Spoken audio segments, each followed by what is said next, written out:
Anything for you, Tracy. Thank you. It's all folded up, sitting on my kitchen counter. All my shirts are in dry cleaning. Thanks, Tom. Oh, cute. I feel like we're in for a long meeting. You know, one of the things Ira didn't have Appreciate to that. do Thank was you. get How are you? some of when Tommy Bahama.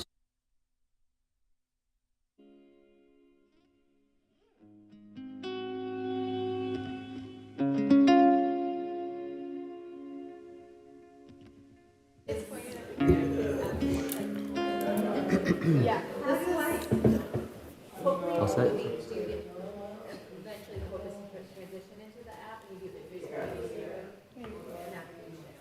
Like 18,000 towels over. Trace, we good? Ready? Good evening, Hermosa Beach. 7 o'clock, and I would like to call to order tonight's meeting of the Parks Rec Community Resources Advisory Commission, Tuesday, September 3rd. Welcome, everyone. And it would be my personal honor and privilege to lead everybody in the Pledge of Allegiance. Please stand. Put your right hand over your heart. Ready, begin. I pledge allegiance to the flag of the United States of America and to the republic for which it stands, one nation, under God, indivisible, with liberty and justice for all.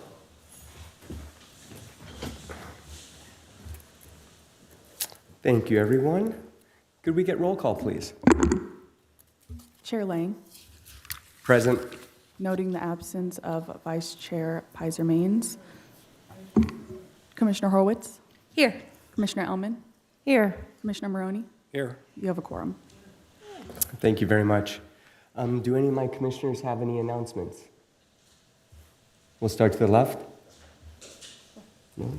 Barb? I'll let you do all the open houses. No, go right I ahead. got nothing. I just want to remind everybody that Hermosa Beach Youth Basketball is open for registration, so please sign up. It's one of our more favorite winter activities. And we do have an assortment of open houses this week and next week, so check in with our school website, please. Any presentations? Yes, we have several this evening. First, we have the Fine Arts Festival post-event presentation, and this is a long-term agreement requirement. We have Mike Bell of Bell Event Services here, Jan Britton, and Sam Parati with the Fine Arts Group in attendance to provide the presentation.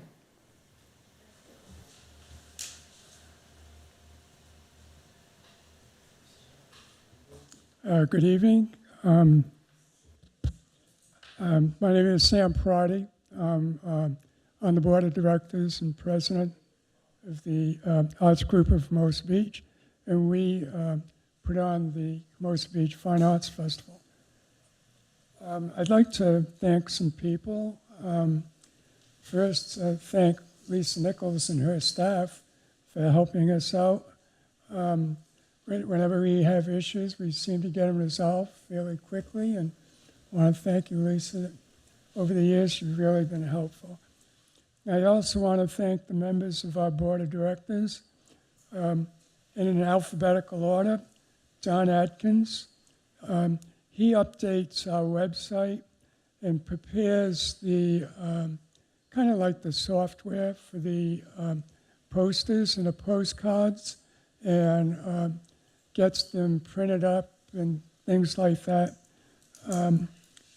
Robin Alatorre, she's a retired school teacher. She used to be the art teacher at Valley School years ago. And she does the, she's responsible for the student art program and the student art booths at our festival. Jan Britton is here. She's our treasurer. She pays all our bills. And also she coordinates the reception that we had on Friday night. And she's going to be discussing that in more detail. And She also spends a lot of time at the information booth during the festival, which really helps a lot, both Saturday and Sunday. And next is Allison Cortine. She's a secretary, and she also was featured artist 2 years ago. She's been helpful.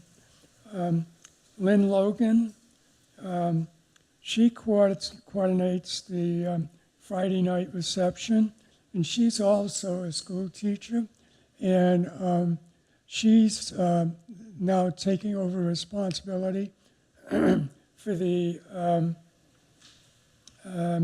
student art program and taking care of the student art booths, and she helps us out at the information booth also. Amelo Nego, she was our featured artist 3 years ago, and she does a lot of things during the event. Also, we've got vacancies on our board of directors, so if anybody knows anyone that wants to volunteer to be on a board, we have some vacancies. I'd also like to thank some of our donors. Ryan Nowicki, over the years, the last several years, he donates funds for 4 scholarships. His donation is earmarked for 4 scholarships that are given to 4 Hermosa Beach students, and 2 go to Maricosta High School and 2 to Redondo Beach High School. And that's really been helpful over the years. The Kiwanis Club has donated money each year to fund our student art program. And the Newman family, first was Ron Newman, now Greg Newman, they give us a donation each year.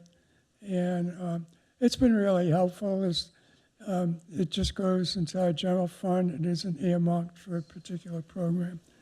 And the last one is Hermosa Cyclely. They donate a bicycle to our event, and then we raffle it off during the event, which has really been helpful. Last year, we had about 35 artists, and it's really good quality art. I mean, what I mean by that is we screen their applications and photos of their work product. Like, we try to avoid people that, have dog collars and stuff like that, and concentrate on fine art.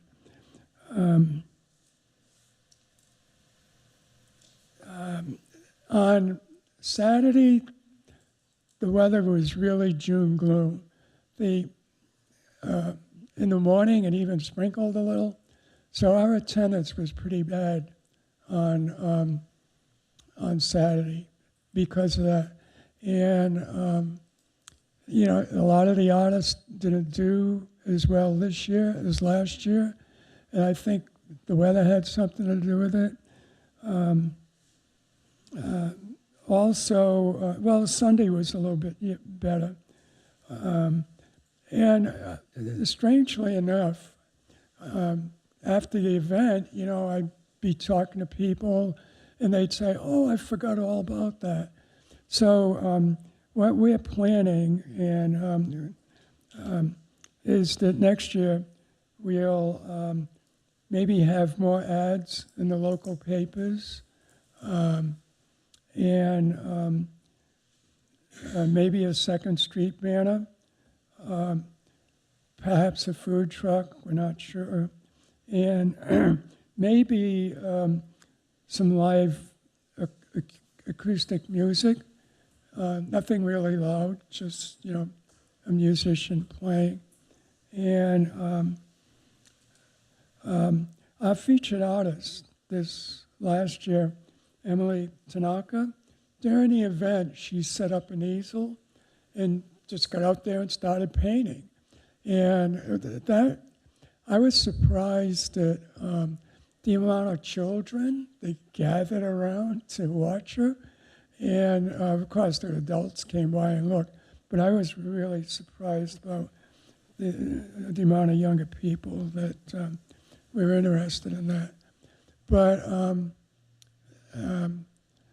I think if we put in more ads in the local papers, hopefully our attendance will pick up.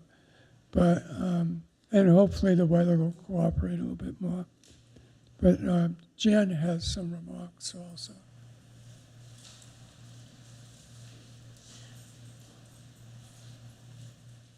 Hello, Jen Britton here. First of all, I'd like to thank Sam for all these years of staying with us and keeping it going in spite of his health issues and everything. Yeah, this year was a challenge. We're still alive and kicking, but it was very challenging, mainly because of the heat. We had a lot of new artists with high-end items that didn't sell. Ironically, though, they're going to come back. Some of them have never done live shows. They've been able to sell out of their studio, and the market has changed, so they were interested in coming and doing this.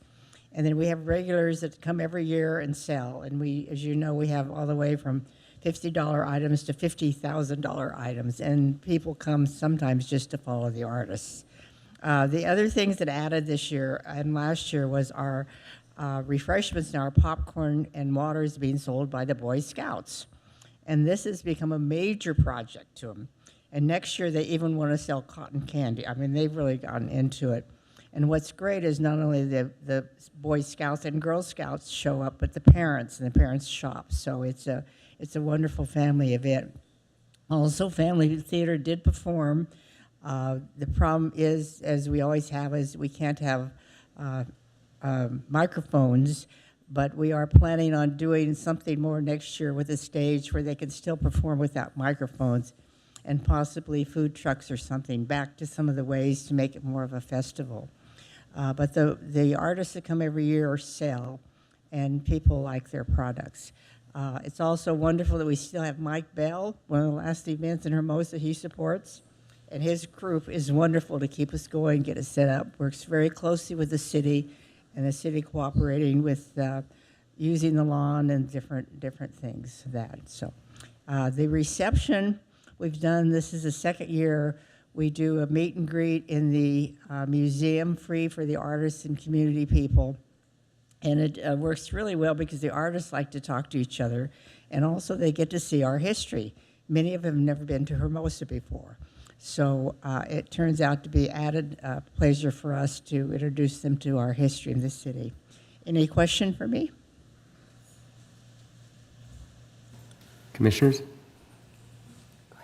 Questions, comments? I don't have a question. I went on Saturday and it was a little chilly, but we still really enjoyed it. And I always love that there's somebody new that I didn't see the year before. We bought some woodworking stuff, and we bought some art for a granddaughter, not my granddaughter, but a granddaughter. Yeah. So I just want to say thank you. I think it's a great event.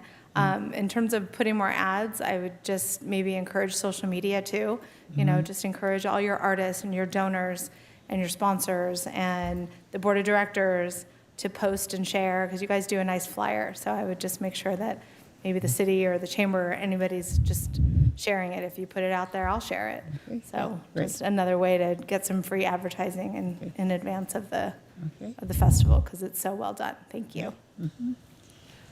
Yeah, Yeah, well, just like Tracy said, we look forward to it. Unfortunately, we were out of town, so I have nothing to compare it to in the past. I did hear the weather wasn't great on Saturday, but like she said, we have so many groups here, whether it's the Historical Society or the Kiwanis, not free, but there's some work that goes in with that. And the easiest thing is to post on Instagram, and so easy for us to say, Facebook, and also the school. If you have the student work, if there's any, like you said, the students love watching the live painting. So I just think that we just need to think a little more 2025 than we're used to. But you guys have a great event. That corner gets a lot of traffic. So, and the smell of popcorn or cotton candy couldn't hurt. But thank you for all your work. And just mentioning all the people that you guys have on your board, you really have to appreciate all the hard work that goes into it. And you too, Mike. You're over there being so quiet. So, but thank you for everything. He gets to share in a minute. Just a couple of things about the schools. First of all, Robin Nalatori, I don't know, is not well.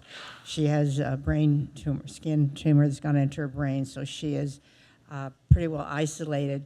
And the Kiwanis gives $1,000 a year just for the art for the students. The problem we have is we have no support from the high schools. And with Robin gone, we do not get support from our local Hermosa Beach schools. The art teacher there did bring up artwork, but nobody was there to work it, and none of the students were there. So even though we give a lot of money, scholarships back to the high schools, we don't get support from them at all. So that is still a big issue for us. And anything you can do to help us get the message to the schools, to get the parents more involved, we would appreciate it. And I think Mike has some things to share.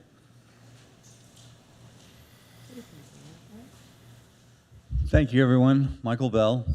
So I'm the logistics guy, as most of you know. My artistic talent consists of drawing stick figures, so I have to rely on the committee and the incredible work that all these people do.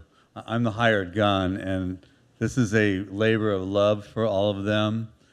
This is an event that I hope never goes away because it truly promotes art in Hermosa Beach, and it encourages the youth to bring that to fruition. So without these guys, a lot of these young artists wouldn't get a chance. So I enjoy doing this event. It's a lot of fun, and I'm honored to be a part of it. So I think the Hermosa Arts Festival is just a great thing in this town. Any questions? Thank you, everyone. Thank you guys for your contribution. Yes. Yeah, absolutely, yes.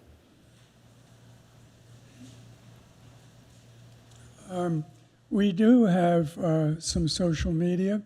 Don Atkins on our board, he maintains our Facebook page and our Instagram, and he coordinates a lot of things with other art festivals. I'm not sure the logistics of it, but he's a photographer, and in addition to being on our board, he has his own booth, and he goes around to other art festivals. Like, he got a number of people, artists from the Beverly Hills Art Festival to be in art. And it's a lot of just word of mouth, handing out business cards, old style, things like that. But one thing I was going to mention is that the artists that have various size paintings seem to have more sales than the artists that just have these big honking paintings that cost thousands of dollars, where some even have almost like greeting cards that they sell. They sell tons of them. And one artist told me that she did okay sales-wise, but some of the people that came through the event knew of art studios like in San Pedro. They built up contacts that way so that they could, continue on with their arts, not just our event, but go to other events too. But anyway, any other questions or anything?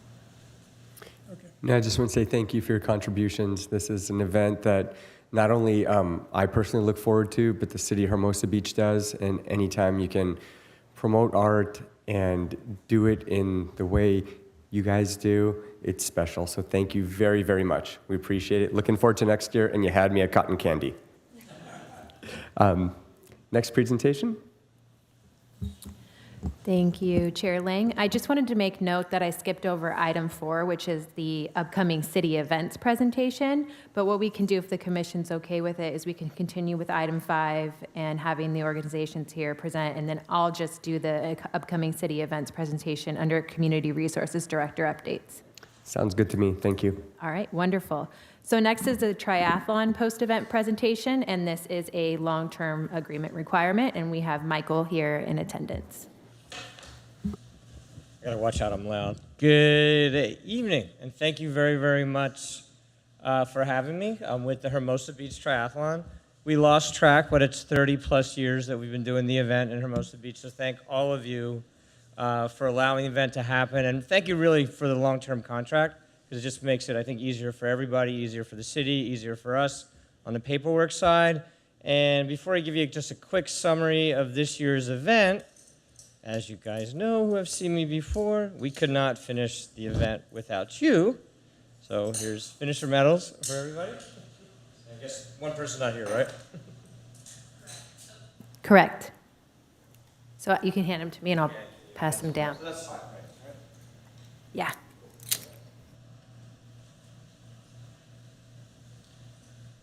So the event continues to grow in popularity, but not in size. We limit it to 1,000, like 1,200 people. It's sold out this year over 2 months in advance, so with almost no marketing.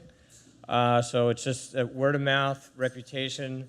One of the kind of good news, bad news challenges that we have with the event, it's so popular that the Hermosa Beach Police Department likes to participate in the event, and we have trouble getting police to work the event because they're racing in the event. So good problem to have, and definitely a testament to what a community event has kind of turned into over the years. Like I mentioned, we had about 1,200 people that signed up in advance for the event. It's a quarter-mile swim, a 10-mile bike, a 3-mile run. This year we also raised a little under $30,000 for Sophia's Buddies, which is a children's cancer charity that we kind of just, we don't do a huge fundraising effort for them, but people donate money, they get benefits at the event, kind of early start times, things like that.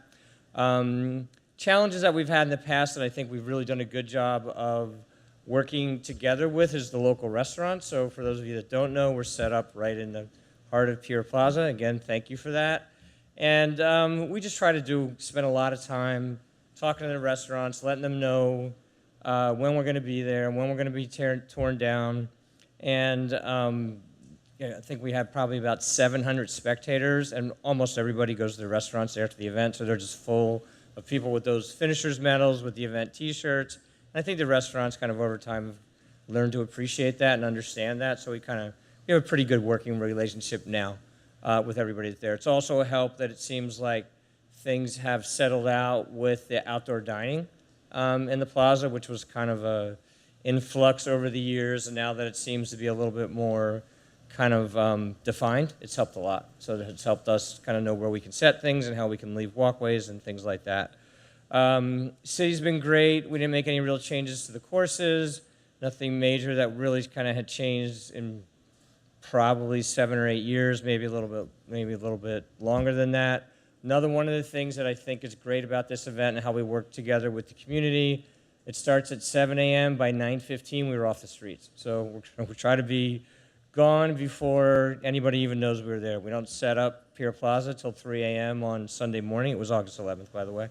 And as these guys mentioned, Lisa is a rock star. She's incredible. It's been a pleasure to work with her all these years. And, our event has, for a small event that gets in and out, it's got a lot of moving parts. We've got to swim, we've got to bike or run.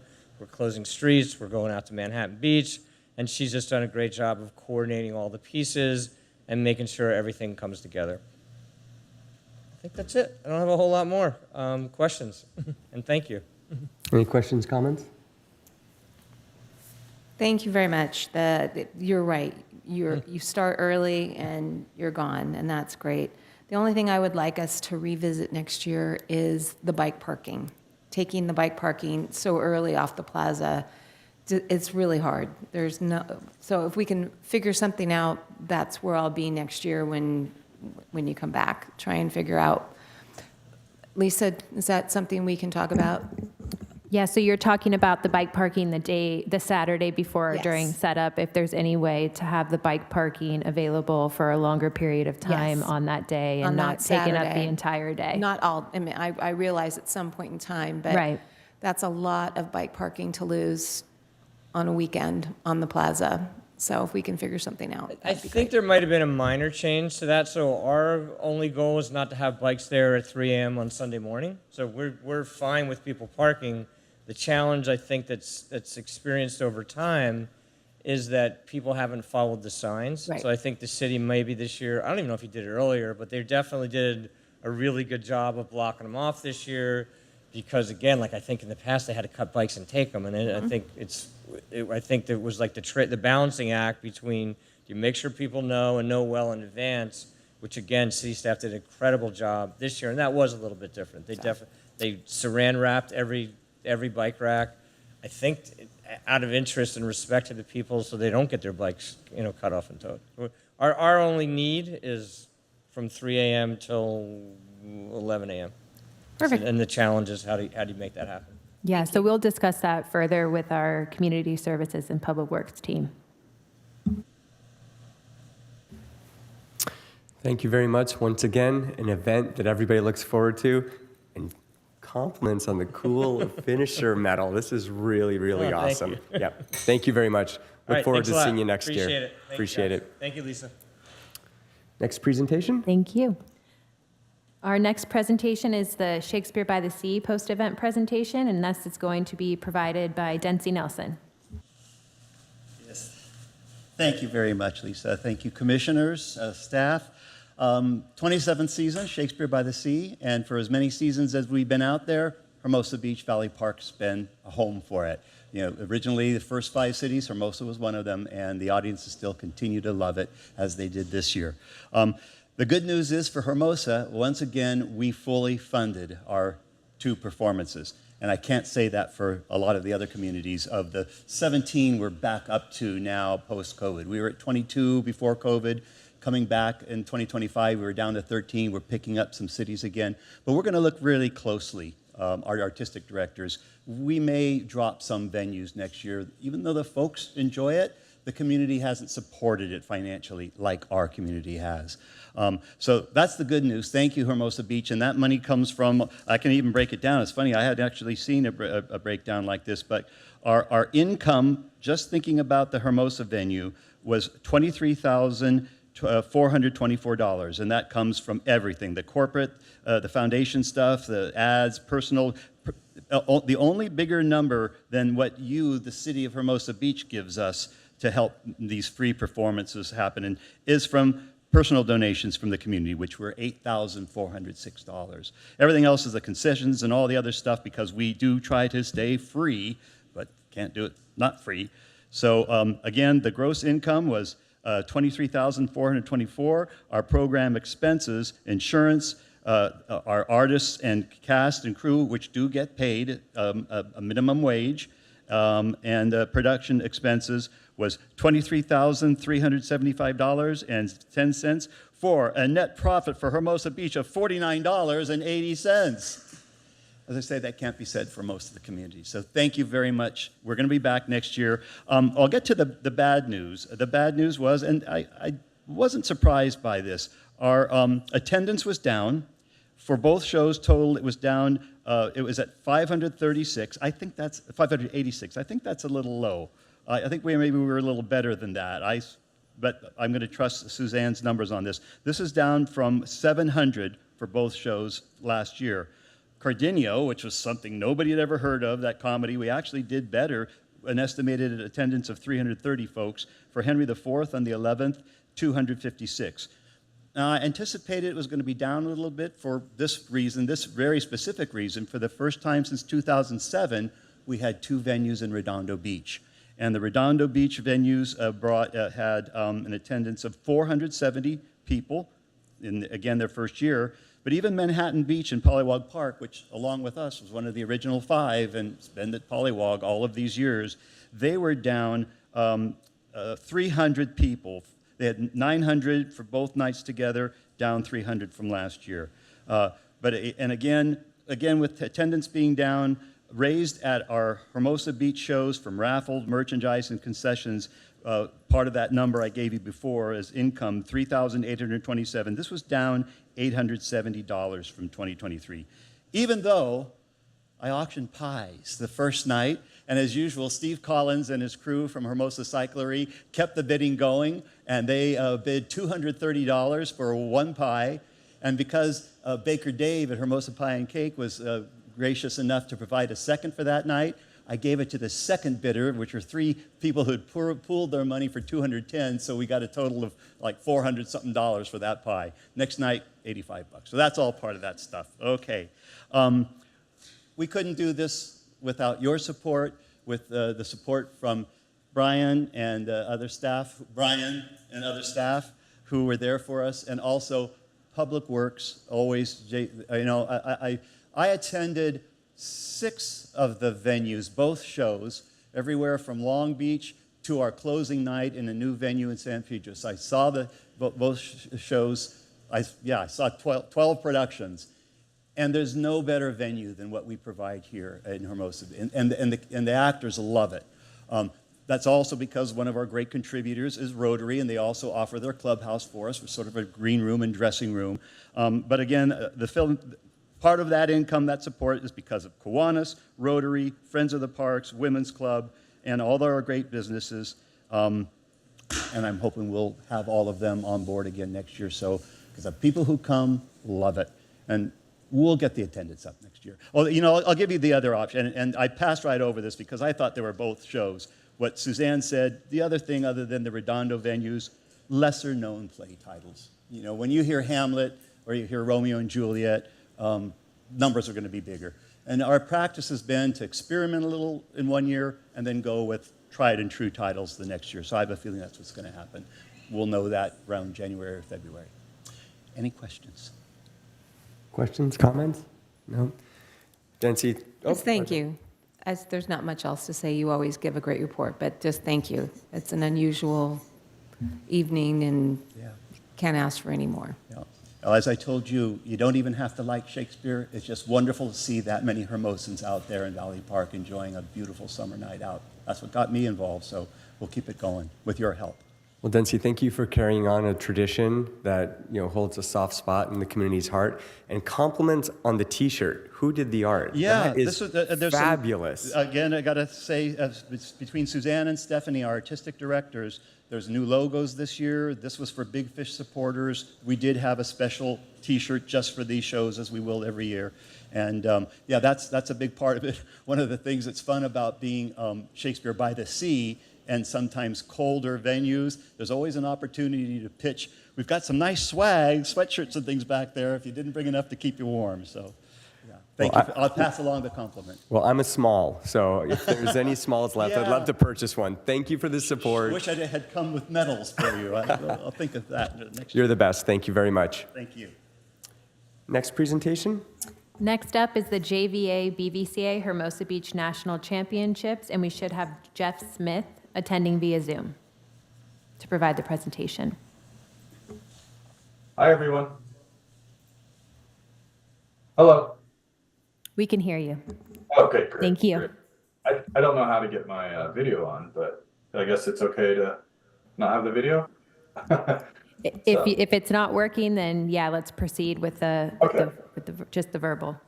Hey, everyone. I'm sorry I couldn't make it up there tonight. I live in San Diego, and kids getting back to school and all sorts of stuff. But to start out the presentation, it's our 11th year. We had a great year.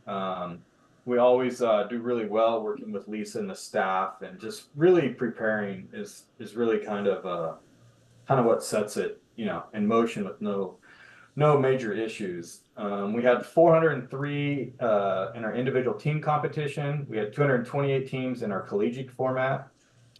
We had 250 club coaches and 55 beach clubs of those club coaches, and came from all across America. And one club came as far as Australia. We had 60 NC2A college coaches there from all across the country, and approximately 1,000 families and coaches over a 5-day span. We had MB Sand and Manhattan Beach with Patty Dodd and Mike Dodd. They kind of won Best of the Beach Club and won the collegiate format. So they kind of swept the podium, and they did a really good job. There's a lot of good Hermosa Beach girls and Manhattan Beach girls that really, really showcase their skills in front of the college coaches. And so it was a really great event. Kind of a economic impact report. I kind of used some very simple math. It's definitely well above 3.5 million in my estimation. For instance, I stayed at the beach house and I spent $4,000 for 6 days, just on the beach house. Our staff stayed at the Grand View, which was like $16,000. And so when the average family comes in with mom, dad, maybe a sister, they're spending about $2,500 to $3,000 conservatively at the hotels, with food and shopping at another $1,000. So if you just added 1,000 families times $3,500, that's $3.5 million coming in directly to the Hermosa communities. And I don't know if the Chamber of Commerce could reach out to the hotels to kind of verify this information, but I think they're well above 90% occupied. Majority of the hotels in Hermosa when our event comes into town. So our parents love Hermosa. It's the place to be, and these parents, you know, they really love coming here too. So it's a testament to the whole community.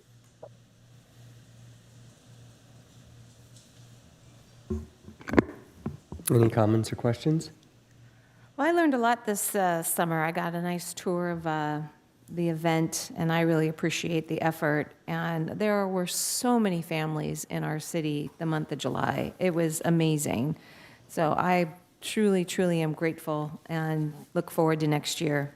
Thank you. Thank you. Yeah, once again, thank you very much for working with staff and bringing all the families to Hermosa Beach to celebrate volleyball. We appreciate it, and if there's anything we can do, please let us know. Thank you very much. Next staff report, or pardon me, next staff Thank you guys. presentation. Have a good evening. Thank you so much. Next All right. presentation. Our final presentation is for the International Surf Festival. It's a post-event presentation per their long-term agreement requirements. Hello again. I'm Chris Linkletter. I'm the president of the International Surf Festival Board of Directors. And Michael already left, but 60 years, so we got them doubled.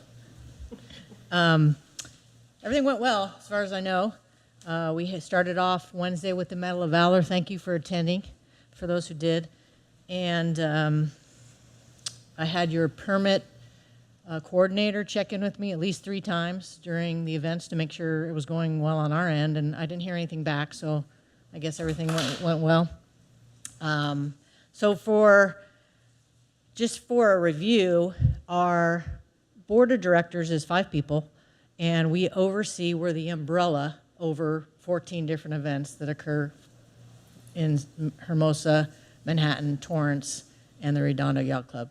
So we've got all the cities involved still all these years, which is nice. And with the support of Hermosa, Manhattan, LA County Beaches and Harbors, and the lifeguards, it all makes all of our events come together for one great festival for the communities and people outside from other countries. It's been successful for all these years, and it's due in part to all of you, of course, helping us out with the permits, the same with county and the same with the city of Manhattan Beach. I mean, everybody comes together, donates what they can, and we raise the money to support all these nonprofits putting on all these events.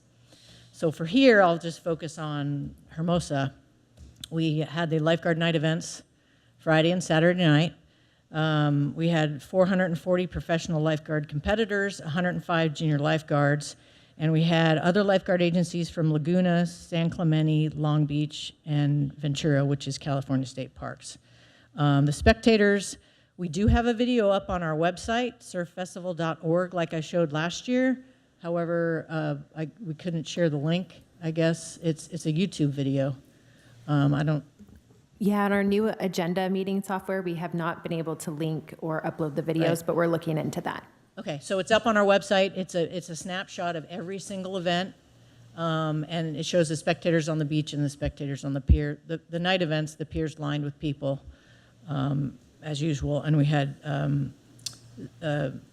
the Hermosa lifeguards and Manhattan lifeguards won the Taplin race, and Zuma won the intercrew race. We had good media coverage for the night events. We had all the main media channels, 7, 2, KTLA, Channel 5, Fox. Everybody was there, as well as the Daily Breeze had it every day in the paper, and the Easy Reader. And the Malibu Times came down. So it was well covered for the community and for the city for both nights, Friday and Saturday night. And then also the 2-mile run here on Saturday morning is put on by Maricosta, so all the proceeds go to Maricosta. Cross country, they had 263 participants this year, which was more than last year by about 50 people. So all the proceeds from that go to the Maricosta cross country team. And then the last big event, 2 big events here, were the Velzy-Stevens paddle, which is put on by the South Bay board riders.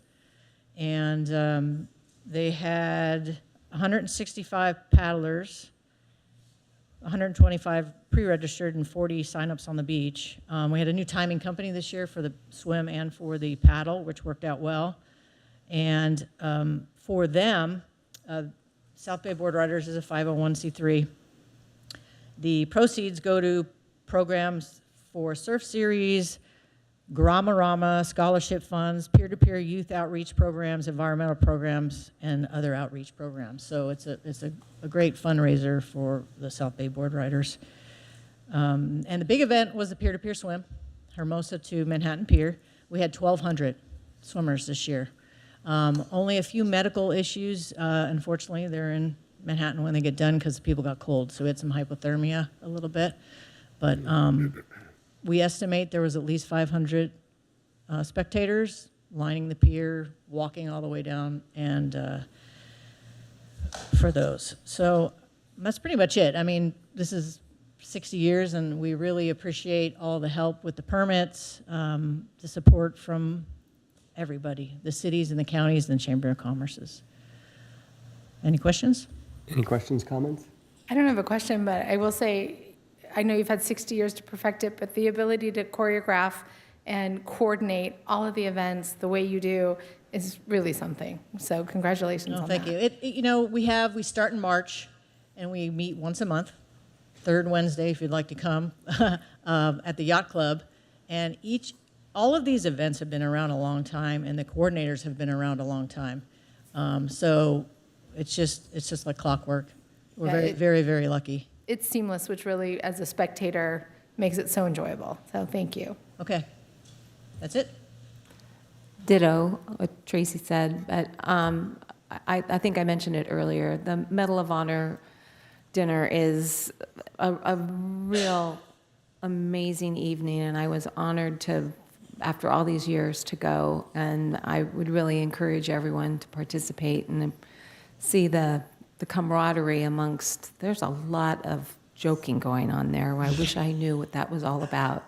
But thank you so much. This is an amazing event that goes off without a hitch between all the cities. Again, another great event. Thank you. Well, we couldn't do it without the permits. I mean, that's like the main thing, too.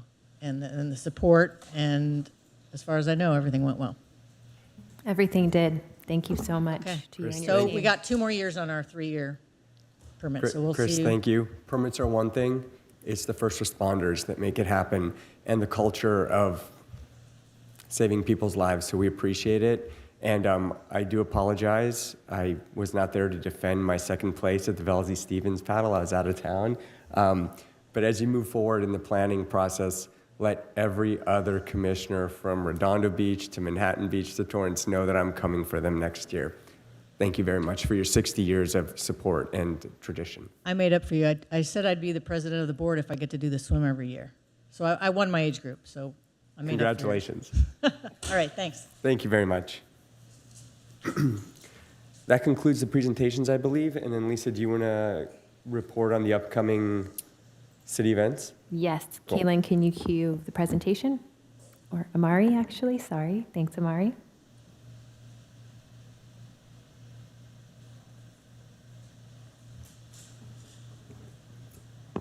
Okay, so upcoming permitted special events in the month of September. We have a very busy month ahead of us and are already started, actually. We had CBVA this past weekend. Tomorrow, we have the Hermosa Beach Open by Day at the Beach events starting through September 7th. And then the evening of September 7th is the first Movies at the Beach. It's Wizard of Oz. And then they will have another Movies at the Beach the following Saturday on the 14th, and it's the School of Rock that will be showing. Then we have our Coastal Cleanup Day that we do as a department with Heal the Bay on September 21st. And that should actually be in our next slide because it's a department special event. And I'm not forgetting the concert series. I'll touch more on that in the next slide too. And then we have the Glow Ride for Cystic Fibrosis on September 21st, the later afternoon of the same day as the Coastal Cleanup. We have the SoCal Beach Foundation volleyball tournaments on September 22nd. We have LoCal 90254 at the end of the month on September 28th and 29th by the Chamber of Commerce. And then we have the AAU Southern Pacific Grand Prix Series on September 28th. Next slide.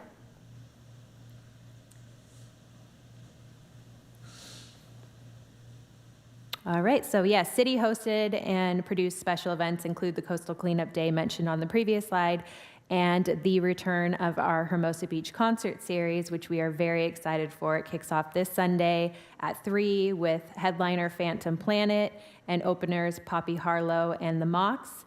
And then on September 15th, the next Sunday, we have Gilby Clark and the Keith Richards and Barley and Red Letter. So we actually, our first opener kicking off at 3 is going to be a youth band provided by the South Bay Music Connection. So we were glad to have that partnership this year to allow the youth bands access to the beach stage.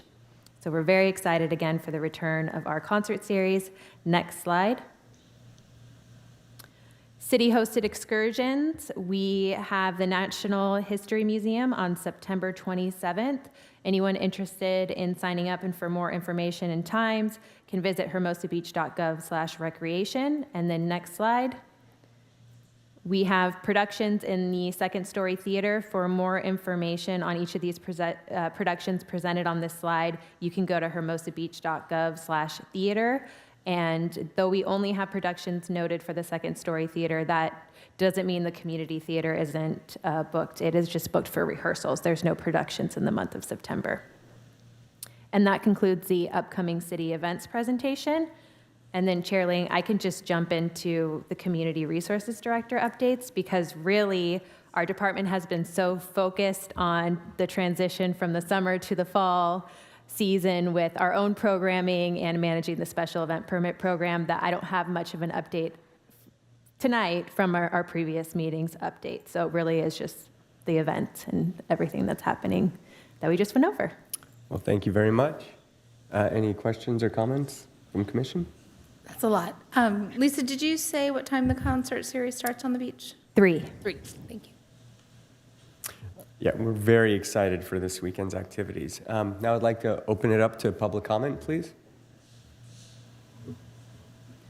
This is the time for members of the public to address the commission on items on and not on the agenda, but within the commission's jurisdiction.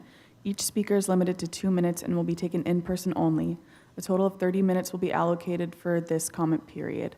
As a reminder, another public comment period at the end of this meeting is reserved for those whose comments could not be heard during this first public comment opportunity.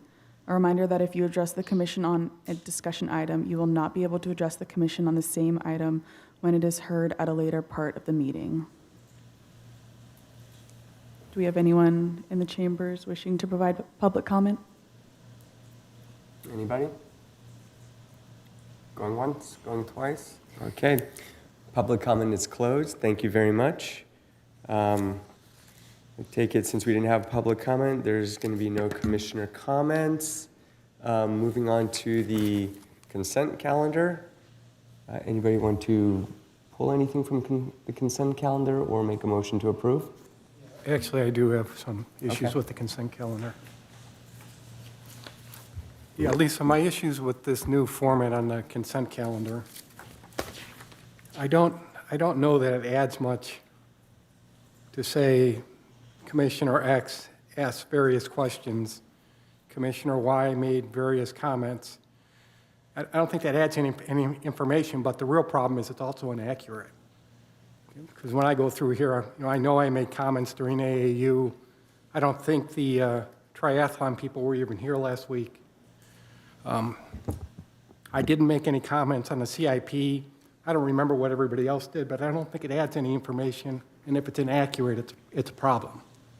So I would keep where you identify the members of the public or the producers, say who is coming, I would keep that, but I would get rid of all this other stuff for the reasons I said. That's what I would do. Essentially the old format that we had.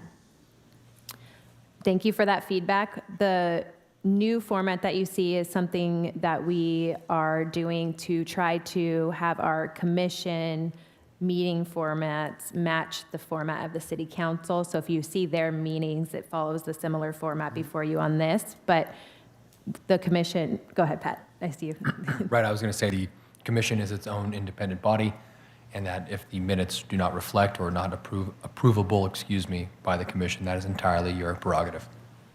So what we can do is we can edit the minutes to the old format and bring it back to the commission at the next meeting for review.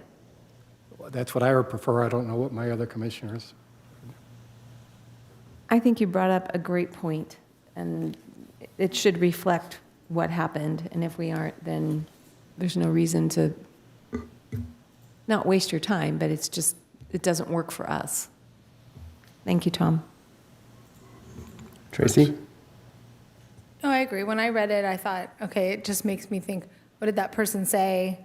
And then do I have to go back and watch the actual comment? So I'm fine with going back to the previous format.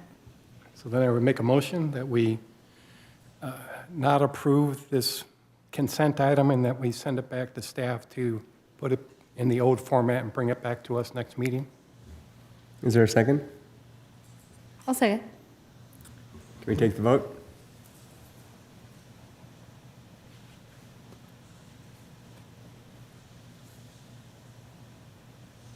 Give me one moment. Is it cold in here? Chair Lang, Yes. Commissioner Ellman, Yes. Commissioner Maroney, Yes. Commissioner Horwitz. Yes. Motion carries. Tom, thank you very much. Moving on to public hearings. We did that. Yeah.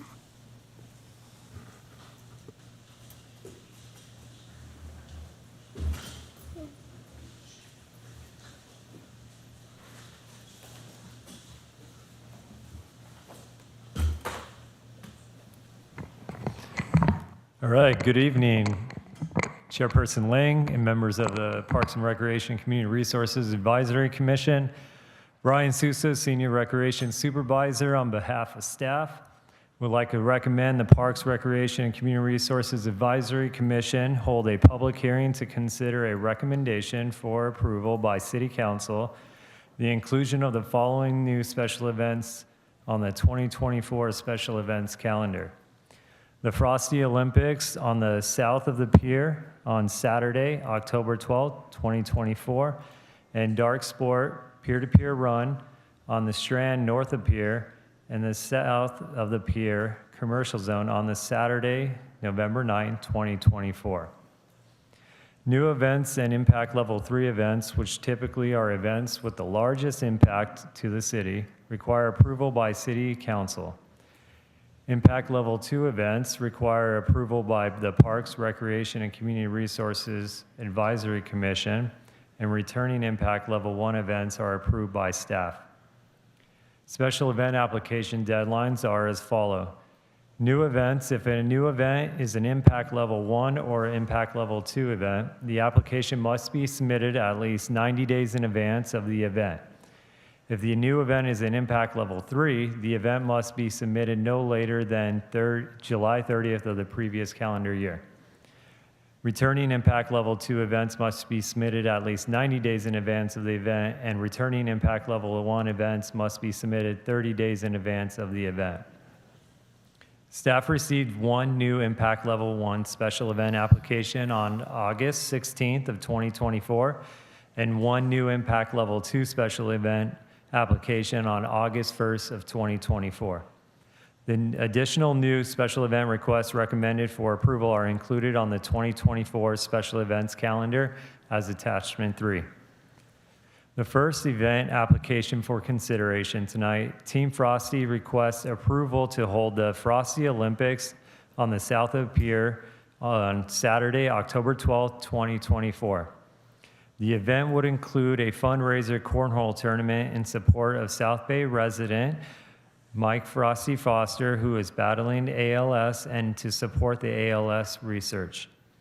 The event producer anticipates 85 participants and 40 spectators. New Impact Level 1 special events require a special events application to be submitted at least 90 days in advance of the event date request.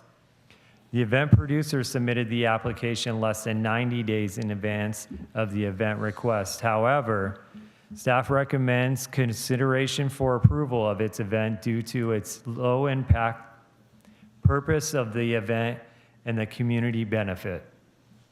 Staff was made aware of the event producer's intention to host the event outside the commercial zone, which is 10th Street to 15th Street on the beach, in September, and worked with the event producer to find an alternative date that was available on the special events calendar. And to ensure that the event was considered through the special event program and that the event would be in compliance of our Hermosa Beach Municipal Code. Per the Hermosa Beach Municipal Code 12.30.050, permits shall be required for any nonprofit group requesting use of any outdoor area or public facility within the city. Additionally, event details are included in the Frosty Olympics event overview sheet, which is attachment 4. The second event application for consideration tonight, Dark Sport, requests approval to hold the Dark Sport peer-to-peer run south of the pier and the Strand north of the pier on Saturday, November 9, 2024. The event would consist of a run on the Hermosa Beach Pier to the Manhattan Beach Pier and anticipates approximately 500 participants and up to 1,500 spectators. The event producer would have the event staff or volunteers along the event route to guide the event participants and prevent any impacts to the Strand traffic. Additional event details are included in the Dark Sport peer-to-peer run event overview sheet, which is attachment 5. In conclusion, staff would present the Commission's recommendation on the new 2024 special events to City Council at its September 24, 2024 meeting for review and formal action. This concludes my verbal report. Staff would also like to note a representative from each event is in attendance today to answer any questions the Commission may have. Thank you. And thank you very much for the report. Any commissioners have questions of staff? I do have questions. Okay. Tom? Yeah, a couple of questions. How did you find out about Frosty?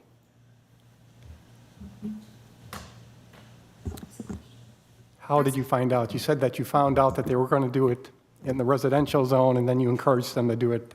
Yeah, so we had a community member inform us of the website and the fact that it was scheduled to take place on 22nd Street, I believe it was. And then we immediately reached out to the event organizers, and they immediately responded. All right. And then on Dark, what does staff know, if anything, about the sponsor? Of the event applicant, the event producer. What are they? What have they done? What's their motivation? They're located in the South Bay, a Torrance company, primarily focused on clothing lines and I believe sport clothing lines, but I'll allow the event producer to answer more about their mission and brand as well. Did staff do any inquiry about any other events they have done in the past? That they have done in the past? Yes. We have you? Yeah. Yeah, they noted several events they've hosted. I don't have their application before me right now that they've hosted in other cities, and they were interested in moving some of those events over to Hermosa Beach, but this was the only one that we could accommodate this year. And we will be bringing other requests forward on the 2025 calendar, possibly for other events they'd like to move to Hermosa Beach. And the event producer can certainly speak to their exact event experience and where it took place in other cities. Yeah, I'll ask the event producer all of that. I'm just trying to explore what we know before we get to the event producer. Have they done a run before? I'm trying to bring up their application Right. right now because I don't have it all. Unfortunately, I don't have the exact information in front of me on their event experience. And do we know if they're going to raise money, what they're going to do with it?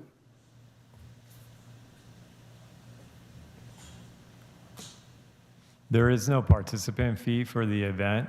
The vendors or the event producer would be allowed to sell event merchandise as the event applicant.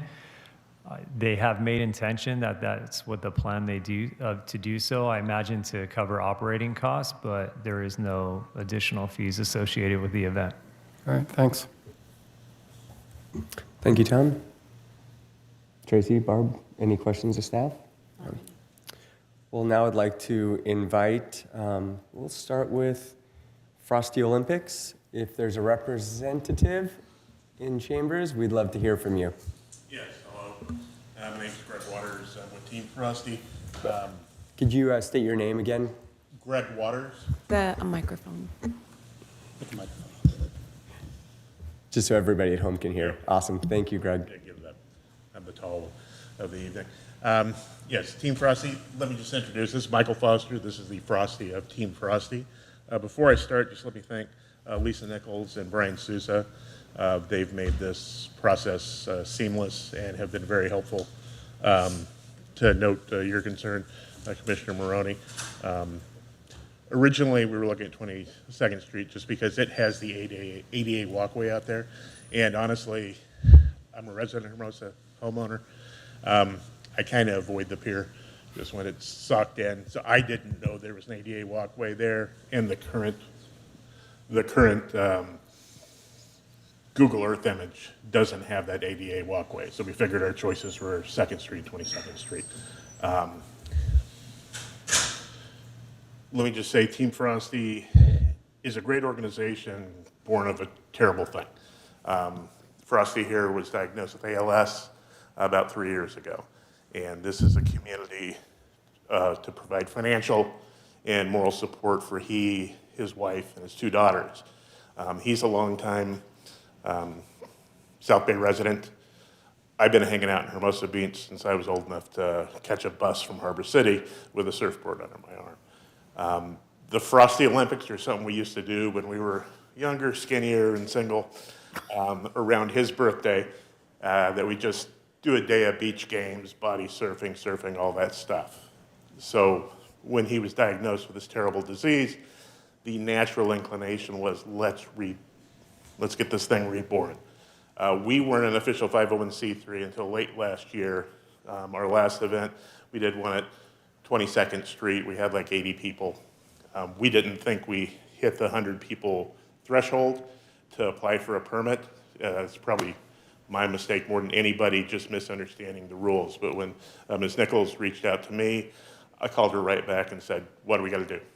And she told me about the ADA walkway at 2nd Street. I went down, rode my bike down, checked out the location. We could easily fit between the volleyball courts and that walkway. You know, we don't want to stop the volleyball lessons. We don't want to stop anybody from playing volleyball. That's what we used to do when we were younger. So we're willing to work with the city on anything we can. We appreciate Lisa and David's their help. They've been great. And I'm happy to answer any other questions. Let me anticipate one of yours. The money, we are a 501c3 nonprofit. Our money goes to support his family, other families in South Bay suffering from ALS, as well as to support ALS advocacy, trying to get certain experimental drugs cleared through the FDA, working to advocate for that as well as research. Thank you. Any questions of commission? Just a quick one. Is it just cornhole, or are there other games? Just cornhole. We used to have more, but we're kind of narrowing it down because the older we get, the less we want to carry. I totally understand. No questions? No? So should we segment these as far as approval goes? Or would commission like to do it all together at the end of the presentations? Does it matter? In the past, we have gone event by event. We have answered questions of staff. Staff has answered questions about a specific event. Then we invite the event producer up, have a public comment for that event, and then have a motion for that event. Okay. So separate motion and separate public comment for each event. But it's totally up to the commission if we want to continue that past practice or if we want to just move on now to inviting the next producer up, then open it up for public comment and make one motion. Commission, do you have a preference? No. No. Okay. Cool. Thank you. Thank you. Can I ask a quick question? Yep. Sorry, I know I'm late to the game. I see that you do not require a participant fee, and it's donation-based. Yeah. Do you want to share how somebody would make a donation if they You can go to our website. It's Team Frosty 07. Commissioner Ellman, you said go green. Number 07 is the number Frosty wore at Michigan State when he played soccer there. So it's teamfrosty07.org, and you can sign up online. There's a $77 suggested donation for the event, and then there's an additional, I don't know how much it is, to enter the cornhole tournament. That money is being folded into some prizes for that. Thank you. Thank you. Thank you, guys. Thank you. Appreciate it. Just leave this here. Yeah. And if we want to, if commission would like, I could answer some of the questions now that I have finally got the application up. My Adobe was giving me trouble, and I have not been the one in communication with the organization. And then Brian's internet is not working, so I apologize for our delay in providing responses. But Dark Sport would essentially be working with a event production company to put on the peer-to-peer run.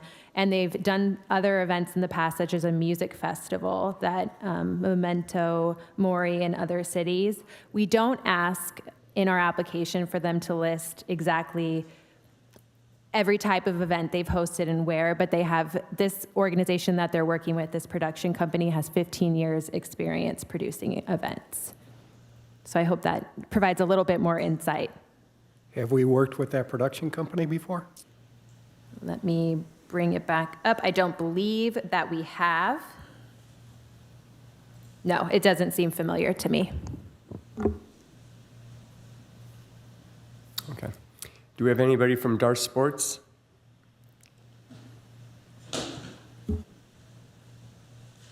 And are we pronouncing it correctly? Darce?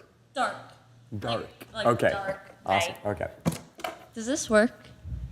Okay. Hi, I'm Madison Edgar with Dark Sport. I think after I can present, I'll probably answer all of the questions you have. I hope so. To answer your question, have we done events before? Yes. This is a small company that started with brothers out of Torrance 10 years ago. We started with bodybuilding. We're big in the bodybuilding and fitness world. If you're familiar with Mr. Olympia, Arnold Schwarzenegger, it's like that world. That's where we started. And now we just have this huge community where we like to talk about overcoming obstacles, being there, being a tight community, and being family. Since they're from South Bay and they're still in South Bay and we're still in South Bay, that's why we wanted to bring it here.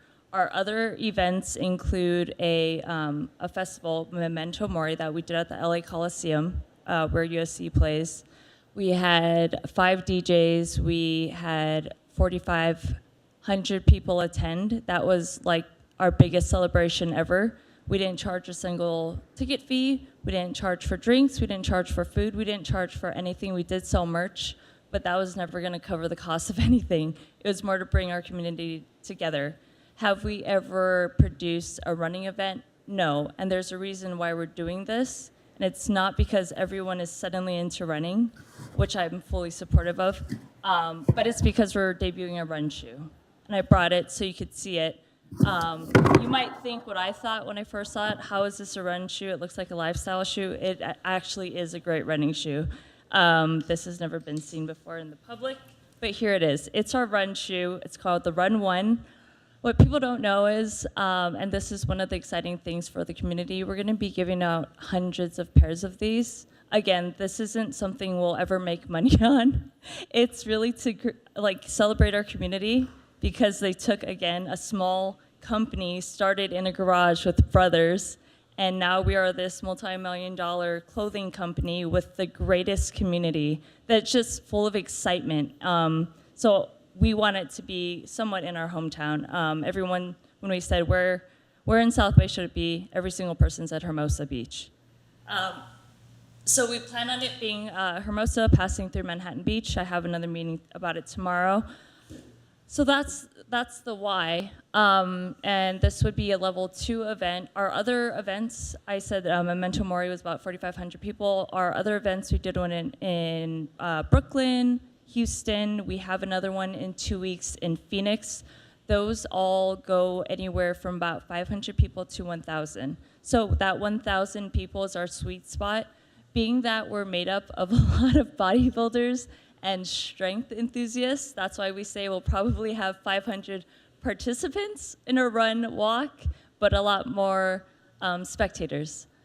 I'm familiar with Hermosa Beach. My husband did the triathlon that the other guy was talking about, and he placed.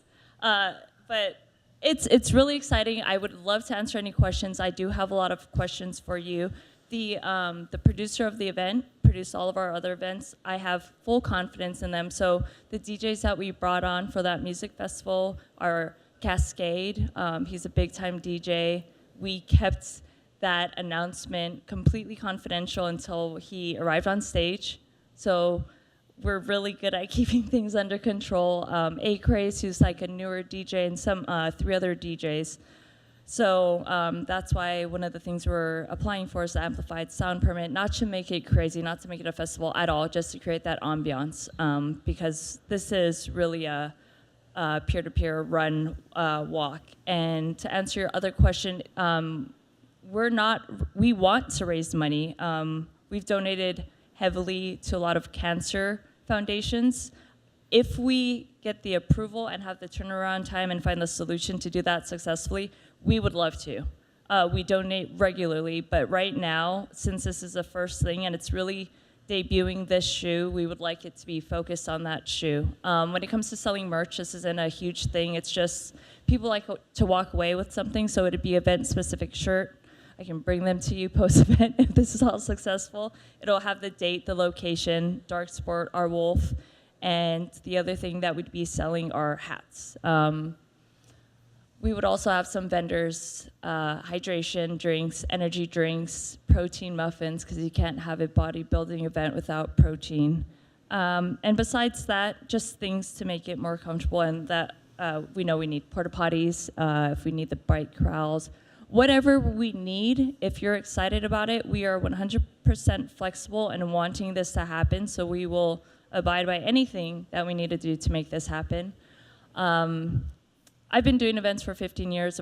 The other people that have been working with it on events have done it for 20 years. So this is what I do. I love bringing it home. I'm from Hawaii, but I've lived here for 18 years, so I want something that my family can come to.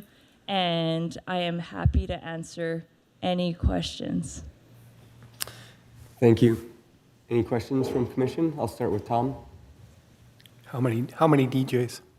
For this one, this won't be a DJ, so this will just be more like a Spotify playlist. If we have a DJ, it would just be one of our staff members who's a DJ, just to stand there. But it wouldn't, we're not gonna have any DJs for this one, because that would probably cause a lot of commotion, and we need to keep that. I think it goes up to 1,900, 1,999. We wanna keep this to about 1,000 people. So just music for ambiance rather than an actual DJ. So what kind of advertising do you anticipate, or social media use do you anticipate? For everything, we just rely heavily on social media. So for this, we'll do Instagram stories and posts from both our brand Dark Sport and also our owner, who has a decent following. whatever we open it up to, we know we'll get that many people to register, and we usually have about a 30% drop off since our tickets are free. I feel like if we sold them, people would actually all show up, but we usually have that 30% drop off from whatever we register. So the estimate is that we would register anyone from 1,500 people to maybe 1,800 people, but we can cut that down if there's any hesitation of the event getting too big. Do you have a cap in mind now for the registrations? I comfortably think 1,500, because if we have the 30% drop off, you're talking about 1,000, and that is, we know that crowd so easily. I'd love for it to be bigger in the future, and I'm hoping that this event happens and that we have more, but let's start in that really safe 1,000 area. Has Manhattan approved it? That meeting's tomorrow. Okay. Similar process. And then the question... And they're the pass-through, so they're saying it's relatively easy. They don't see any problems with that one. And then the last question I have for you, what do I tell a Hermosa resident that comes up to me and says, what does this do for me? I mean, what does it do for Hermosa? Why is this attractive to our residents? I think it's the type of community that we bring. It's like a young, vibrant, excited community. It's a lot of like cheering. It's not aggressive. It's fun and it's active, and I think it promotes a really healthy lifestyle. It benefits us because, again, it's in our backyard, and this is where a lot of the people have grown up. But I think, well, one, it would bring a lot of people to the event. And again, we can make this bigger if you'd like it to be, so a lot of people would be visiting your restaurants. Many people drive in. So for our other events around the country, people drive 16 hours. They line up at 6 a.m. before our doors open at 1 p.m. There's just a lot of excited people that do spend money. This is an age group who I don't know how it's possible, but they spend money. What's the attraction? You're saying people are driving 16 hours to some of these events. I'm trying to understand what the attraction is. It's the is. community. It's dark sports. So I wish I had a presentation of like what our brand is, but we celebrate. And I don't know many companies who would spend for that music festival, for example. We didn't charge a single thing. We spent millions of dollars of our own money. $0 made, not even from sponsors, just so that people could come and celebrate. It's unheard of. When our CEO was up for an award against like Will Ferrell with LAFC, they all said, how do you do this? Like, why would you do that? Why would you spend your own money? And it's because they love giving back. And that's why it's such a fun like group, because we're just giving back to the community that supported us. And I think the brothers feel like every day they cannot believe they've achieved this success, and every day is like an opportunity to do something great, and that's why they like giving back. I think it's a really cool event. And the other thing I will say, every venue that we've ever been at has been begging us to come back, and it's not because they're making a ton of money. It's because they said that was incredible. Even at Los Angeles Memorial Coliseum, they have huge name DJs all the time. They begged us to come back. They said if we come back, we can double it and they'll charge us less. So it's just that exciting. I guess you have to be there to fully understand it, but it's a group who loves to give back. All right, thank you. Hi. Hi. Couple questions. The music, have we discussed where the, Lisa, have we discussed where the speakers are going to go so we don't get the phone calls about the music heading up the hill? Brian, did you want to answer that? I believe it's the south of the pier on the sand. Yeah, so the activations are going to be south of the pier on the sand. It's not going to be Schumacher Plaza. And as shared, it's just going to be background music. We're not having a DJ for this event.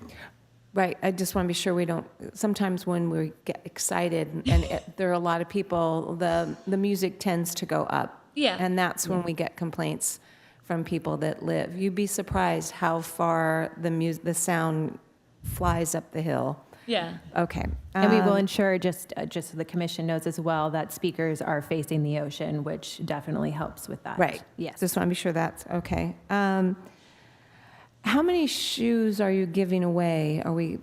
I mean, that's a pretty awesome give. That gets a lot of attention. Yeah, And you've I don't got- think we're going to announce that we're giving the shoe away. So none because- of us know anything now. So we had 500 of them on their way here. We don't need to give all of them out, but I am not even for this with my own company. I said, we will sell this shoe out the day we drop it. Why are we giving 500 of them away? Our CEO said, because we can. Because we can. It could be up to 500. So come on down. My concern is that, it's one thing to give away some hats and Oh, totally. T-shirts. So have you thought about how you're going to keep that under control? I think, kind of like with Cascade, we did not announce that we're having Cascade at our event at the LA Coliseum for 6 months. I do think this will just be the secret that no one knows about, and they're just shock and awe in person. I know that the sizes are very various, and I know that whole the process of like getting someone's size, like how do you do it? We're not going to have them register for a shoe. They just know that we're going to do a run. They're there to like meet the community. If they want to buy shirts, they can. This is kind of our surprise to people. Okay. And we're the pretty only thing good at that our concerns me is what happens when 250 people show up saying, I want my free shoes. And so I'm kind of curious how you want to arrange that with, I hate to say a security guard, but I'm just wondering how you can organize that. Yeah, we'll work with our police department as we have for other events that we don't want to announce certain elements because we are worried about the crowds. Our police department monitors all media to make sure that nothing is leaked. I will say anyone watching this evening will. Oh, yeah. Yeah, will know, but I don't know if we have. So let's just say we aren't a standing room only event here, but okay, I just want to be sure about that. I do want to thank you for having it in November. It's always nice to have something in the city that is not in our peak months.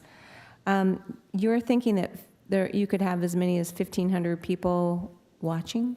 Yeah, just because of the size of the beach. Okay. And it's not watching the run.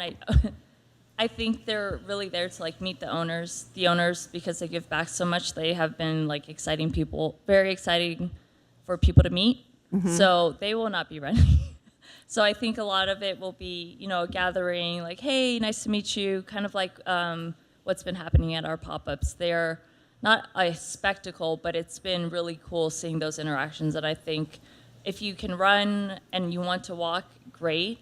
And maybe that's how we give out the shoes. Like when they come back, when they loop around and come to the finish line, they are surprised with the shoe. So you don't think the owner is going to say, hey, come on down, I'm giving away 500 pairs No, of because he shoes? knows that'll create chaos. Okay. And the other thing is, have we seen where they're running? I'm only looking at one page. Right, so are we running on the Strand? Is that what's going on? Yes, the path is from the south side of the pier beginning all the way to Manhattan Beach Pier and back. Okay. And we do have the pass-through. We've had problems before with traffic on that area. Is that something we've addressed? We will address that in our pre-event meeting. So where Hermosa Beach and Manhattan Beach meets, we will need some extra event staff there to ensure traffic flows because of the stairs. There is a little bit of a backup there. Okay. But we'll And work the through bike you path. on that, yes. So you have Okay. to cross over the bike path to get to the stairs. So, and that area, although I don't know how many people perform in the Skechers Friendship Walk, but. No, that's a level, that's huge. Right, but there's just that one little turn area, so Lisa's already acknowledged, she'll address that with you. So, my only concern is the wonderful giveaway that you have. Thank you. And No Commissioner problem. Elman, I would like to note that there are security guards that will be active and in place on the footprint. Tracy, And the other thing, I'm sorry. The other change, and this is a big change, the thing that we'd like to add to our application, and obviously this wasn't on there, we would like to load in the day before. So that just helps with vendors. We're bringing in porta potties, we're bringing in, just everything that some aren't even available to load in at what it would have to be closer to 5 a.m. in the morning, especially on a weekend. So what we're asking would be a load in on November 8th, and it'd be great if we could get it like 8 a.m. to 6 p.m. anywhere in there, but we're also open to later in the day. I know this isn't an empty beach or an empty pier. We would just like the possibility of loading in then so that we can register people. They can pick up their bibs early in the morning on the 9th and then get running quickly after. Because again, I think you're thanking him for having it early so you're out of everyone's hair. Like, we would ideally like to do the same. We don't want to kick people out, but I think an earlier start time is probably preferred for everyone. I can speak to that if you'd like. Thank you. Commission. We do appreciate when event producers don't rush a load in because it does impact the event overall. And since this is it's not a super busy month for us, it is outside of our peak season, which has really turned into April through September, and it doesn't cause us to exceed our limits, we can totally move forward if commission does recommend City Council to approve this event with adding that additional load-in day to the calendar. Okay, thank you. Tracy, any questions of the event producer? Maybe just one. Commissioner Elman asked a lot of good questions, so did Commissioner Maroney. You mentioned that you do pop-ups. How have those been? How many people end up? You have a lot of followers. You have 1.4 million followers on Instagram, and I guess my concern would follow along Commissioner Elman's in terms of just having too many people that you may not or may be prepared for. I don't know. So we've never had the attendee number exceed the registration number. Not even close. Like, at best, we had 30% drop off. At worst, 70%. And again, it's because they're free, so a lot of people will register and sometimes they won't show up. Again, keeping this a secret is going to help, like, not exceed that. But even for so previous pop-ups, and I think sometimes it's inaccurate to call it a pop-up, but we did have a pop-up in Melrose when we debuted our Dragon Ball Z drop, and that could have been massive. That could have been a 10,000 person thing, but knowing that it could be huge, we were very smart, and we actually didn't even talk about it until 2 days before the event, just so that we didn't upset the city or upset the venue. So for that one, I think we had a showing of 700 people. We did and this is the first time we're doing this tour pop-up. I've only been with the company for 8 months, and this has been my baby when I already have a baby. We had our pop-up in Brooklyn. We had 800 people there throughout the day, so we had a revolving door policy. In Houston, we had a capacity of 3,000, but we only had 1,000 show up. So it just shows you, like, we always respect the policy, we respect the rules, because whenever we do an event, the idea is to go back, because I already know the people. I want my job to be easier, so I am not worried, and I know that, like, it sounds careless, but we've never even had a situation where it was even close, where 1,000 people show up, 900 people show up. It's never like that. And again, knowing that we're not going to have a DJ and we're not going to tease at that, it's just music. We like music. And then keeping this secret, it's one of those things. The people who show up are showing up because they're part of the community and they want to be there, and they're just excited to be there. And as our reward to them for just being there and making us who we are, that's why we want to give them a pair of shoes. Because to them, like, when I was in my 20s, I would have done anything for a free pair of shoes. But, like, for our CEO, he's like, whatever we can do to make someone excited, let's do it. But again, we don't push it out too much because we don't want people to just come for the prize. We want them to come for us. It's Okay, like thank only you. us. It's one of our mottos. And it may be outside of peak season, but it is a 3-day weekend. So there's that. Veterans Day. Thank you. So this is a product launch? Yeah. Okay.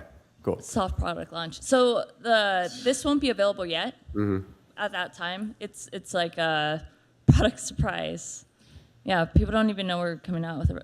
Please, no one talk about this. Yeah, no one knows we're coming out with a shoe. Everybody's watching. We're a very popular commission. One of the 1.5 million followers are watching. So it is a product launch. We're very excited. You are celebrating fitness. You know, that's something that Hermosa Beach, is very proud of, as you know, with the triathlon and the other events that we host in town.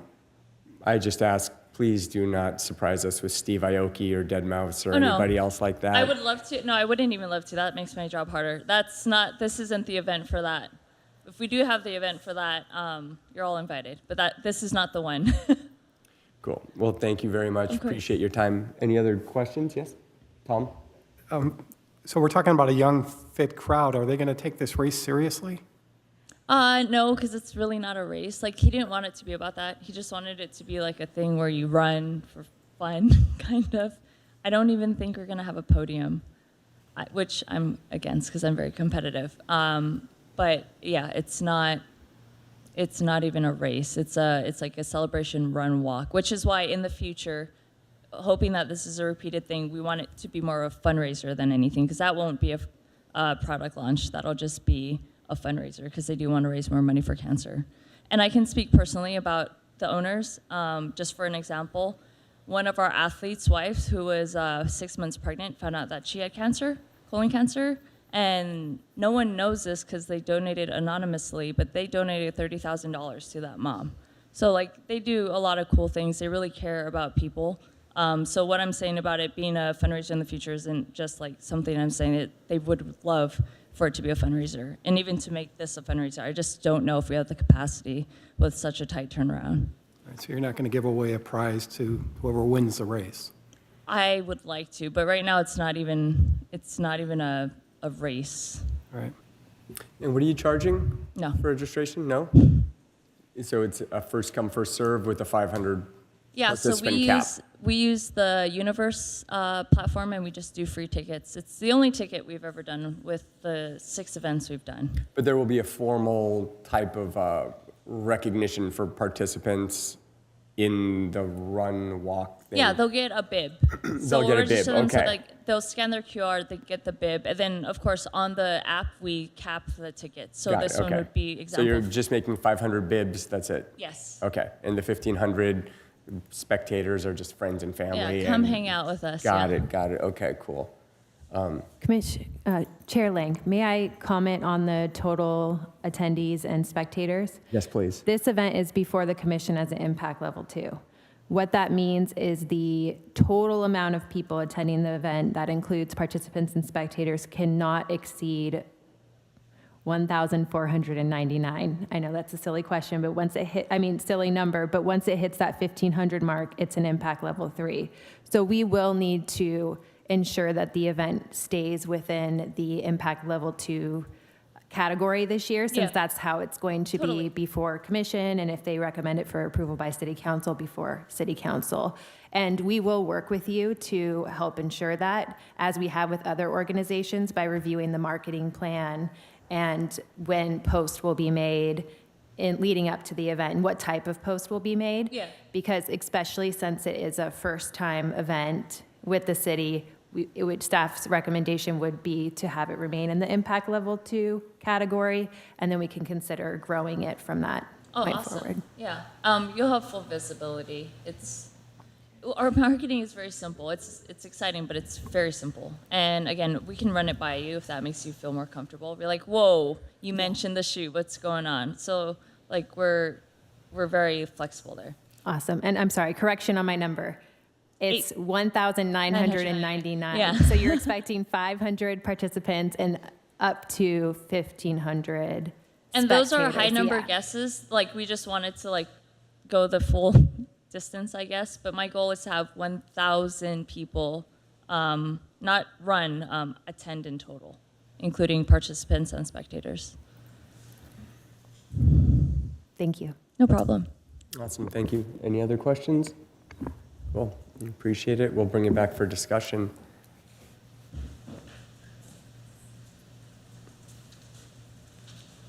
Commissioners, any questions?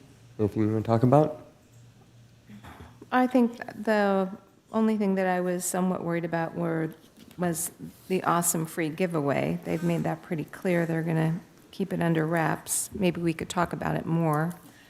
And again, I'm just happy that it's in November. I don't have any questions or comments about Frosty Olympics. I think they've made it very clear. It's a wonderful thing, and I'm hoping that we will approve it. Tom?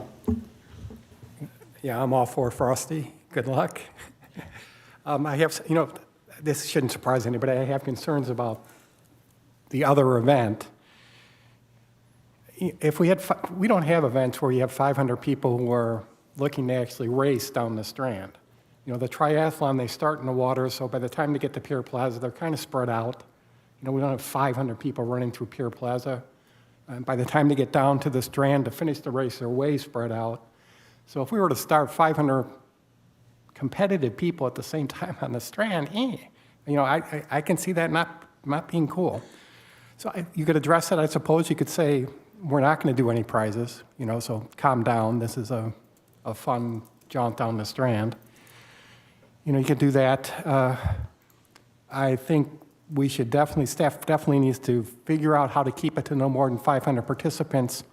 You're going to have to factor in what their drop-off is from registrations. Allow, 700 registrations if that gets you to 400 or 500 participants. And they want an extra day load in, so that has to be part of any motion. Oh my God. It's in November. With those limits and keeping my fingers crossed, sure. That's my take on it. So your concern Chair, is that five. I do apologize. We do need to open up the public comment. We're kind of getting into the deliberation I component. hate when you do that. Sorry about that. Pardon me. I'd like to open up to public comment.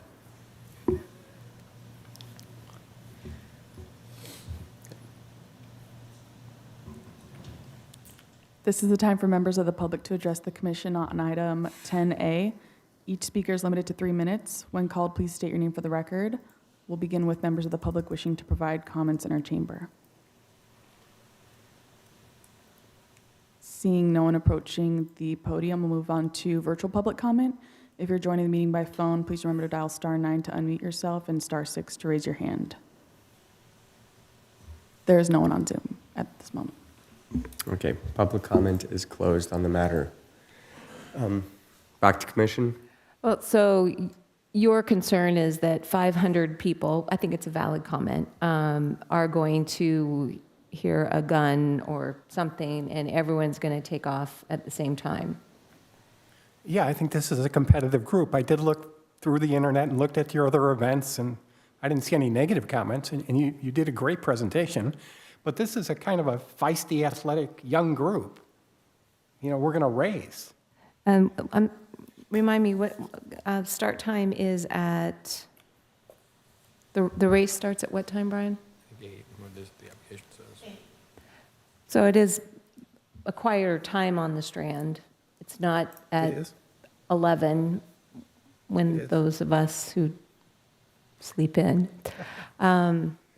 Sorry, Commissioner Elman, just to specify, the event starts at 8 a.m. I believe they're doing pre-event registration, and then the run starts between 10 and 11 a.m. Ooh.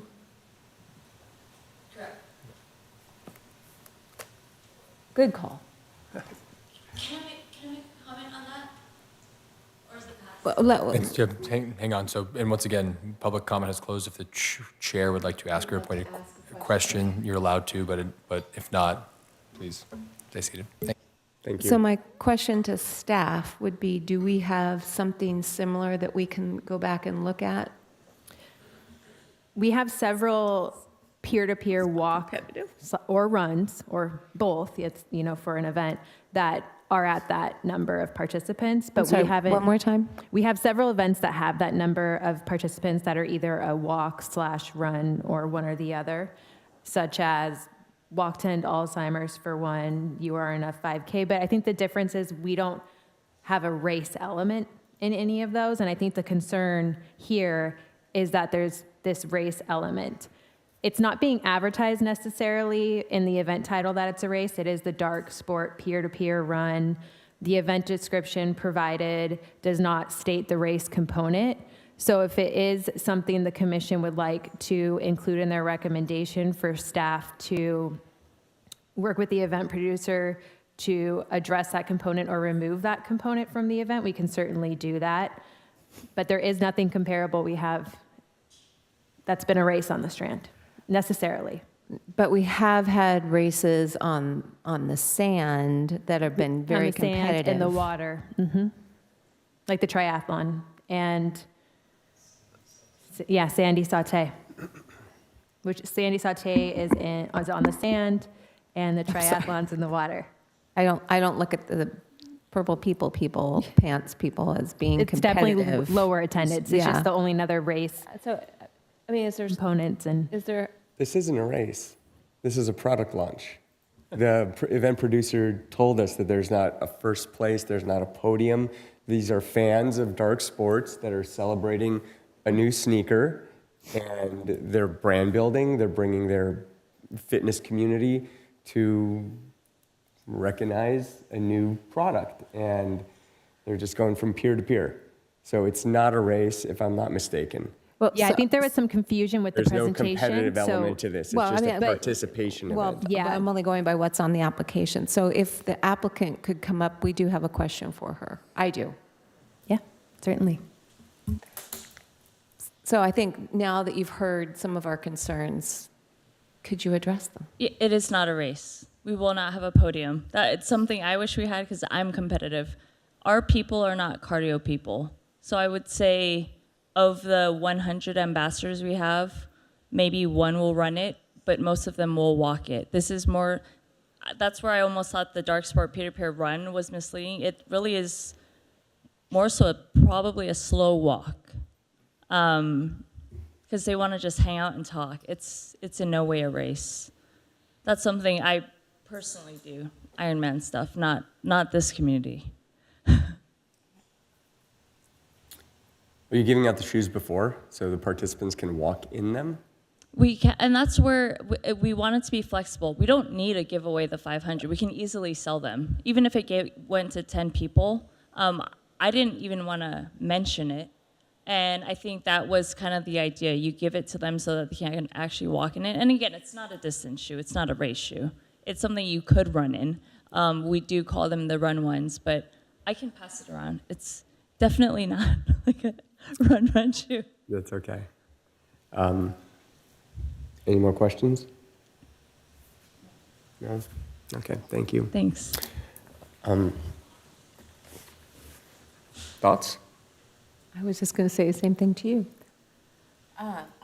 Just so the paperwork did say run, so. Yeah, the that's- paperwork never stated race. I think somehow in our conversation, the presentation, there was confusion, but it is simply presented in the application and on your event overview sheet as a peer-to-peer run or walk. Do we know that my fellow commissioner was comparing this to the Santa Stroll?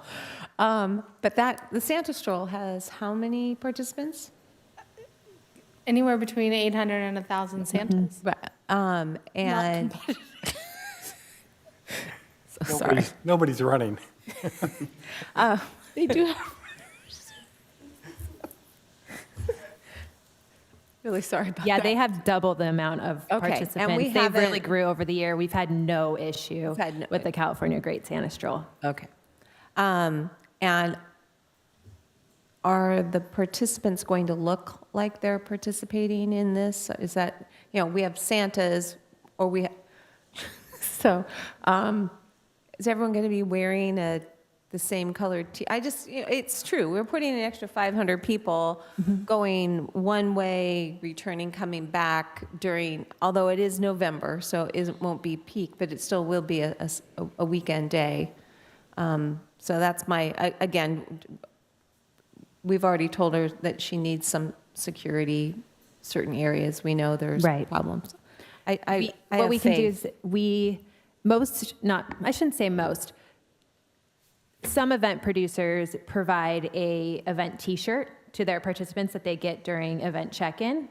I don't know if that's the intention. Oh, Like the paper thingy? oh, they're going to actually have a tag They're gonna have a that they're bib. participating in the event. Yeah. Great. Thank you. Okay, well, I like the sound of the Frosty Olympics, and I don't have a problem with the dark sports product launch. Would one of I'll my make fellow a- commissioners want to make a motion? I'll make a motion, but I'm supposed to add something to the motion. The extra load-in date. The extra load-in date, which Mhm. would be November 8th. Correct. Okay. I'll make a motion that we approve the Frosty Olympics on October 12th, 2024, and Dark Sport Peer-to-Peer on November 9th, with a change that they will have their load-in on the 8th of November. Is there a second? Can I ask Barbara a question? Can you- Yes. Would you be willing to say that we ask staff to make sure that we not exceed 500 people participating in the run, however they do it, to keep the goal at 500? And that no prizes be awarded for finishing first, second, third? Is that an amendment? Yes, I suggested friendly amendment if you'll do Friendly it. amendment, that we will not allow the race to have more than 500 participants, and, what was the other thing? No prizes Oh, and for no, order no, of no finish. prizes given away for coming in whatever. I'm looking for a word. Order of finish. Order. Yep. Is that a yes, Barbara? Yes. Okay, Is there a second? I'll second it. Okay, I'll take the vote. Chairperson Lang, Yes? Commissioner Elman, Yes. Commissioner Maroney, Yes. Commissioner Horowitz. Yes. Motion carries. Okay, thank you very much. Okay, moving on to matters for commission consideration.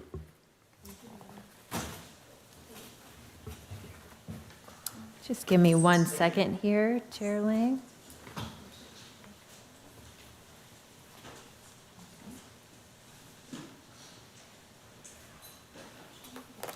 All right. The first matter for commission consideration is staff's recommendation for the commission to create a subcommittee to serve alongside a city council subcommittee, which consists of Mayor Pro Tem Seaman and Councilmember Detoy, to consider renaming the Greenbelt pedestrian trail in honor of accessibility advocates in our community. The commissioner selected for the subcommittee would be responsible for working alongside the city council subcommittee to consider the proposed renaming. And upon completing its deliberations, the subcommittee would present its recommendation to the commission for consideration, followed by city council for formal review. And after that, the subcommittee would be decommissioned. And that concludes my staff report.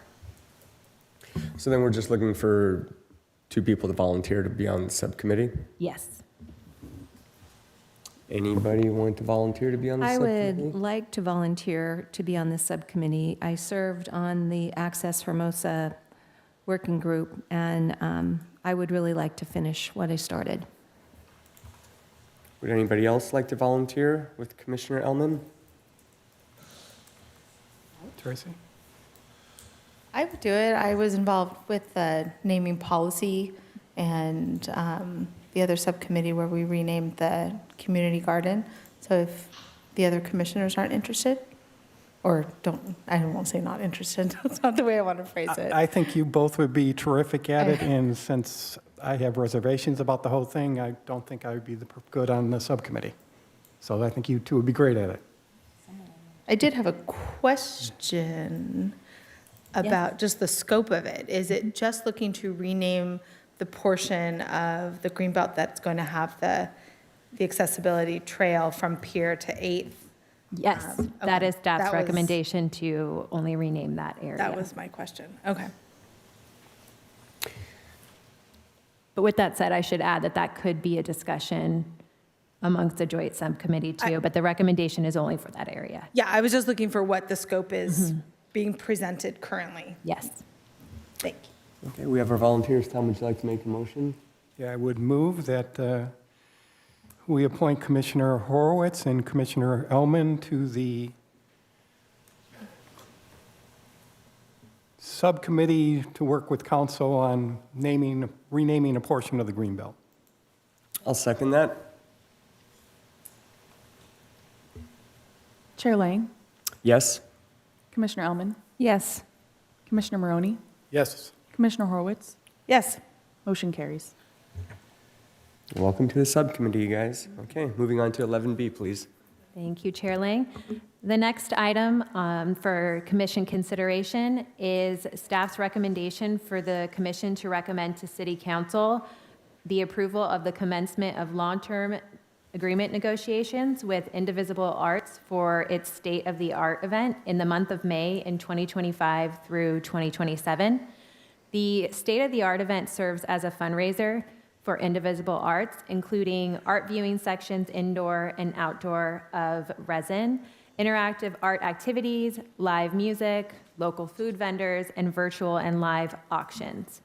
Indivisible Arts is a nonprofit dedicated to cultivating creativity, consciousness, and connection through the arts. Staff has no concerns with this event as proposed. Indivisible Arts has been diligent in meeting all permit requirements over the years for its event. Included as attachment 4 is the application from Indivisible Arts, which includes the event producer's justification on how it meets the program's requirements for eligibility. We have asked the event producer to be here tonight, and he is, Raphael, should there be any questions as well. And this does conclude my verbal report. Thank you. Any questions of staff? No? I have a question for the city attorney. I think we had this discussion, even though I live close to this venue, that because I believe I can be fair and open-minded, that I am allowed to be sitting up here during this discussion? Correct, and so my understanding is that the location of the potential activity contemplated by the long-term agreement is within the proximity of you, once again, within some proximity of your residence. Yes, correct, and with the key thing being here is that this is kind of just the beginning of it. There's not going to be any final decision, so you're good to go, Madam Commissioner. Thank you. Okay. Raphael?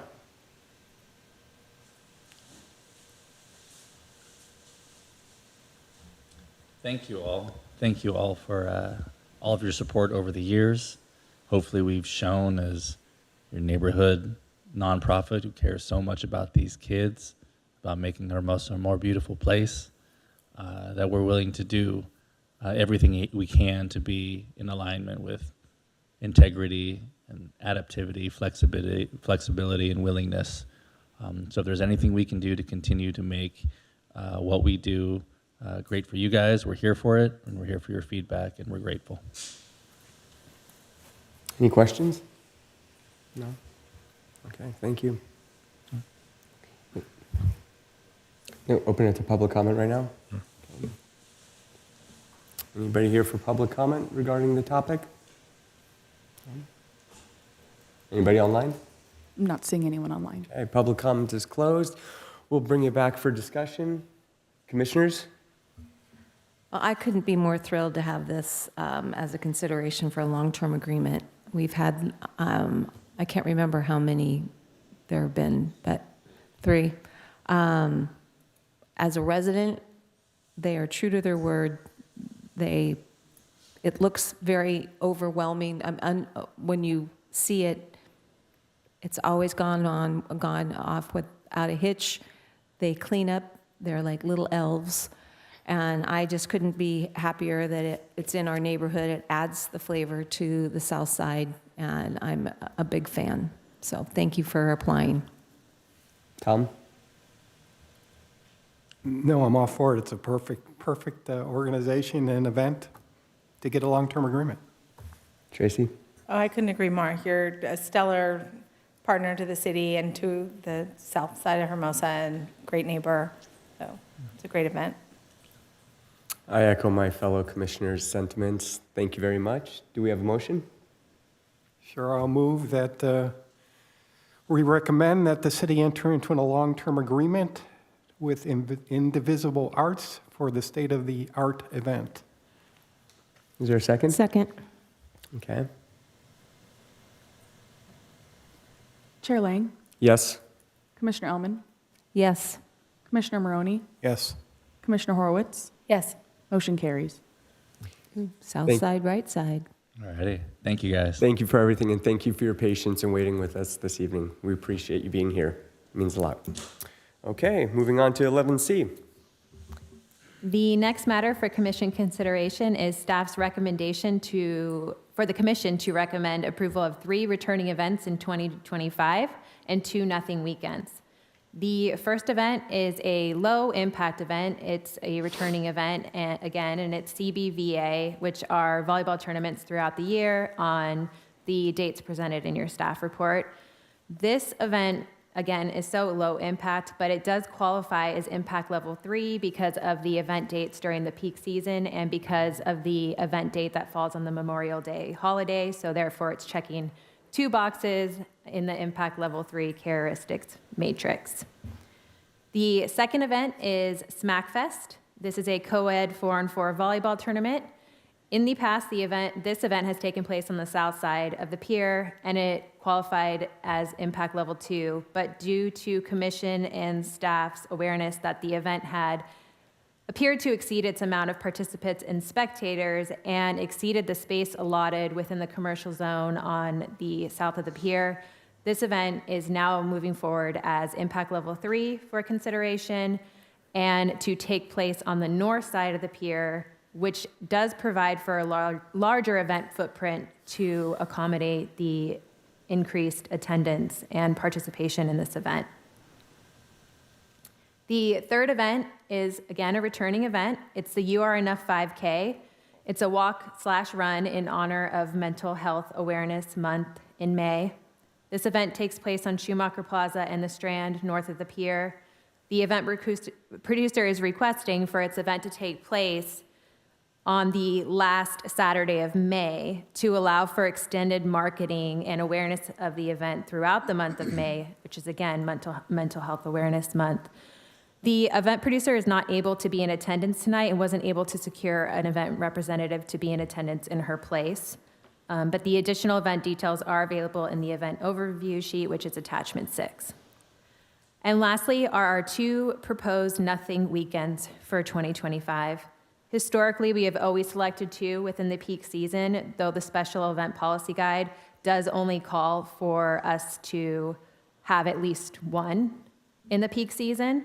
But staff is again recommending 2, and it would be on the only available weekends in June and August to be the nothing weekends. Though it appears that July may have some available dates on your calendar, since the time of posting, staff has received a long-term agreement application from AVP for the available July dates that you see on the weekends, which would be essentially July 21 through July 23rd in 2025, and again for the event to come back in 2025 and 2026 in the month of July. So that long-term agreement application will be coming forth to the commission for its review. So our recommended nothing weekend dates are June 14th through 15th and August 23rd through 24th. And that concludes my staff report. Thank you very much. Any questions? Okay, so it's likely that in 2025, the calendar that we're looking at right now that seems to suggest that we have all these open dates, we're likely not to have those open dates. In the month of July? In the summer, we're going to be pushing level 3 again. If right now this shows 31 days of level 3 events, but that's because we don't have AVP. Correct. All right. And you're telling us that AVP is coming back and they're going to want to come back in July. That they have applied to come back. All right. And if we were to approve that, we're right up on the level 3 event limits again, right there, right within a day or 2. Mm-hmm. Okay. AAU, this is somewhat related. Well, I guess it is completely related. AAU won't be able to put their event together, all happening on the same time, if AVP comes back. Yeah, right now, the dates we had previously negotiated for AAU in 2025 would have them at the I'm going to have to pull up my calendar, but to double check, I'm pretty sure it's the end of June going into early July and then coming back at the end of July. So they'd be splitting their event in two to allow, because just a reminder for the commission, the way that we negotiated the dates when we were reviewing the long-term agreement applications from AVP, AAU, JVA, BVCA is that essentially each organization had to have a skip year outside of that preferred early to mid-July timeframe. 2025 was the AAU skip year. Okay. So they picked to be end of June, end of July. CBVA, this new application, they're actually adding a one-day tournament in March that they didn't have this year, right? Correct. And they're adding a second day in August. Yes, that is correct. Have you made a decision about Redondo Union High School? Are we going to be treating that as an event, or is it going to be a special fitness permit? We will be coming forth with a recommendation to allow for it outside of the special event permit program before the end of the year. So we did tell them that we would be coming forward with a recommendation to the commission that was not necessary for them to apply through the special event permit program because we'd have an avenue for commission consideration otherwise. And has beach tennis put in their request for dates? No. Right. No, I'm sorry. They hadn't at the time of the publishing of this calendar. The Impact Level 2 events that you see on the calendar are just those that got their application in early because the posting was a Thursday and the applications for Impact Level 2 weren't due till that Saturday. So we just put everyone in the calendar that was Impact Level 2 for informational purposes. But the calendar that you see when we're actually reviewing Impact Level 2 events will include beach tennis tournaments and anyone else who hadn't submitted their application by that Thursday day of posting. And I'm pretty sure actually everyone got it in besides beach tennis tournaments. Right, and the reason I asked was because beach tennis had a March tournament this year. Yes. Yeah, all right. And So we're not approving the entire calendar tonight. We're only approving Impact Level 3. All right. The Impact Level 2s will be pending, and those dates could change as we negotiate fitting everyone in based on what they had in prior years when all applications are in. I'm just trying to see when we understand what's really coming down the pike, do we have a problem in March with our 15-day event limit? And I guess the answer is no if Redondo Union is not an event. Correct. Okay. Will we have a problem with level 3? Probably in the summer. We're going to be really close. We'll be really full. Yeah. We haven't exceeded the peak season limits. That's the thing. Our limits are pretty high for the peak season, which is Memorial Day to Labor Day. Right. So despite seeing a very full calendar, we haven't reached the limits. Do you know if AVP were to come back and SmackFest gets their level 3, which I think, no secret I think they should get a level 3, but yeah. What will happen if we move the You Are Enough? Is that going to put us over It will not. level 3? I'm sorry, if we move. If You Are Enough goes from early May into peak season, and AVP comes, and SmackFest is here, are we going to be like at 44 or 45, but not exceeding 45? We will not be exceeding it. And what I can actually do is I'm going to bring up the 2024 calendar and share what our limits were this year with all the events that we had taking place. Let me just go back to that. I'm sorry, I actually just... It says 38. But that includes AVP, right? That includes AVP. Yeah. All right. Okay. You answered my questions. Thank you. Of course. Tracy, Barb, any questions? Do they all say they're not returning events because now they're level 3 and not level 2? And that's why they say they're not returning events? No, they are still being qualified as returning events. So we just made note in the staff report that the way that I worded it, because I know it could have been confusing if I said returning Impact Level 3 special events. So you're approving returning events that are now qualifying as Impact Level 3 or that have already qualified. Right. But each application says returning event? No. Each of the 3? Yeah, no, that shouldn't be the case. They are all returning events. Right. Okay. So I didn't know. formatting must have tricked us. I will fix that before it goes to Okay, the next that makes round of review as well. We all know they're returning events. That's Yes. why I was like, are they saying no because No, they the are all impact level returning. changed? Okay, thanks. Can you remind me, when we started working on the Nothing Weekend, do we get to pick our Nothing Weekend before other people? Because we're pretty early in June. Is there a reason why we didn't go later? Let me pull up my June calendar here. AAU, under its new event organizer, would like to increase the amount of days that they have throughout the city. So they have requested throughout the year for their Southern Grand Prix series. So that June date that is on the calendar for AAU, that 21st to 22nd, is usually when we would have our Nothing Weekend. Mm-hmm.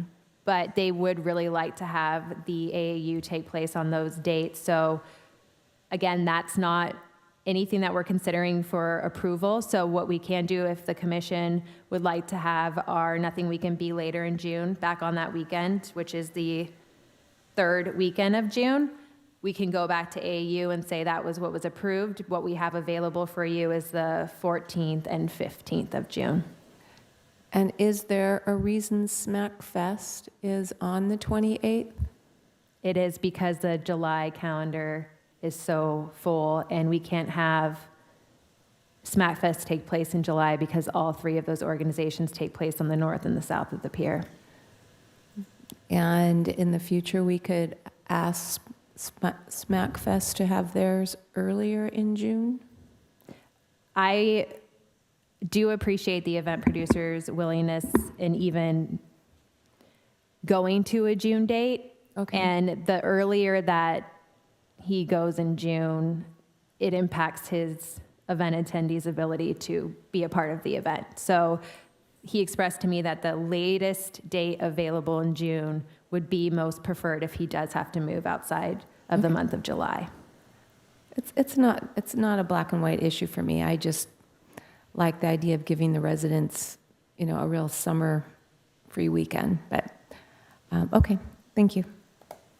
All right. I'd like to invite any event producers in the audience to come address council if they feel like they'd like to.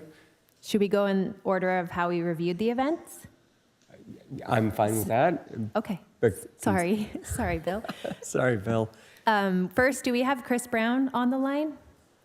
Pardon me, I forgot about that. Yeah. So we do not have an event producer for Okay. CBVA. We do not have one for You Are Enough. As I shared, she just wasn't available to make it. She's on a plane. Mm-hmm. So, Bill, you can come on back.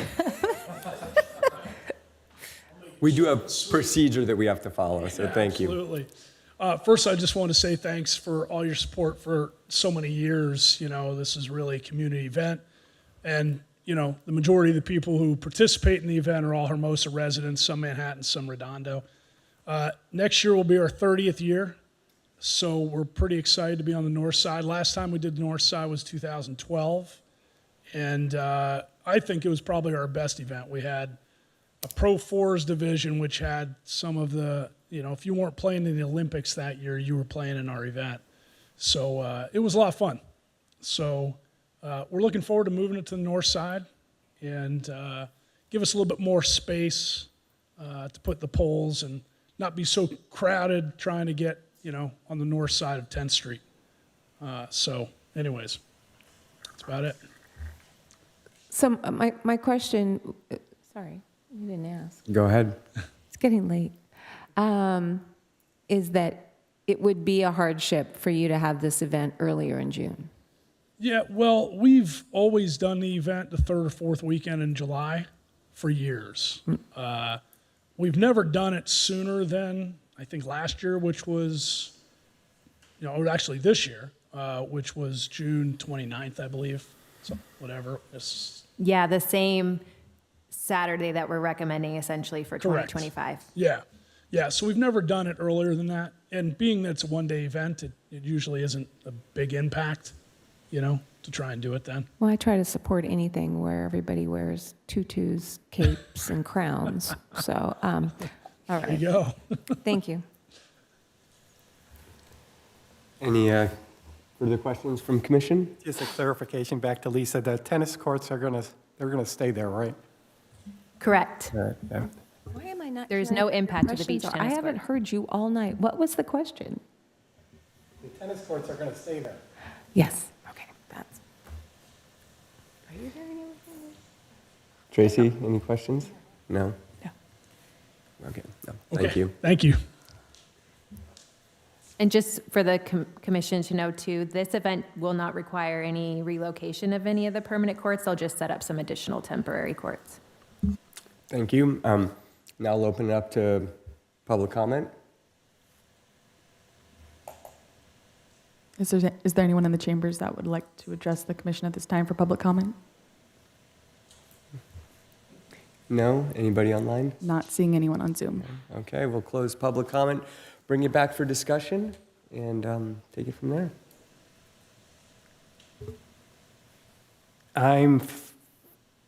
Don't have any objection to any of it. I wish that you are enough promoter was here, but I understand you can't be here sometimes.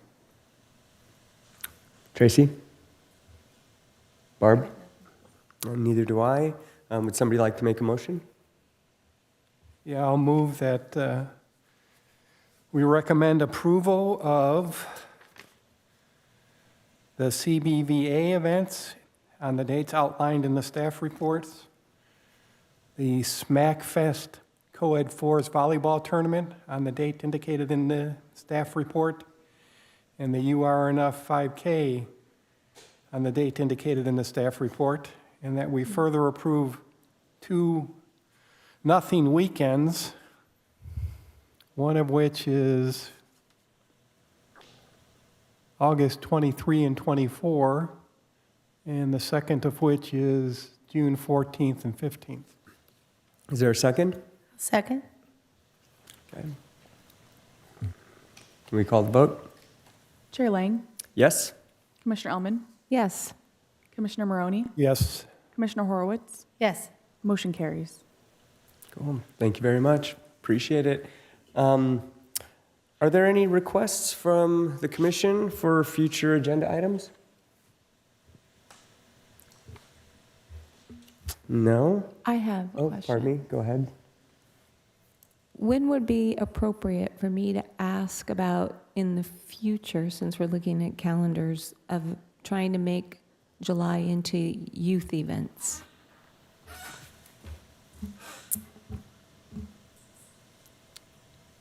There could be one or two ways.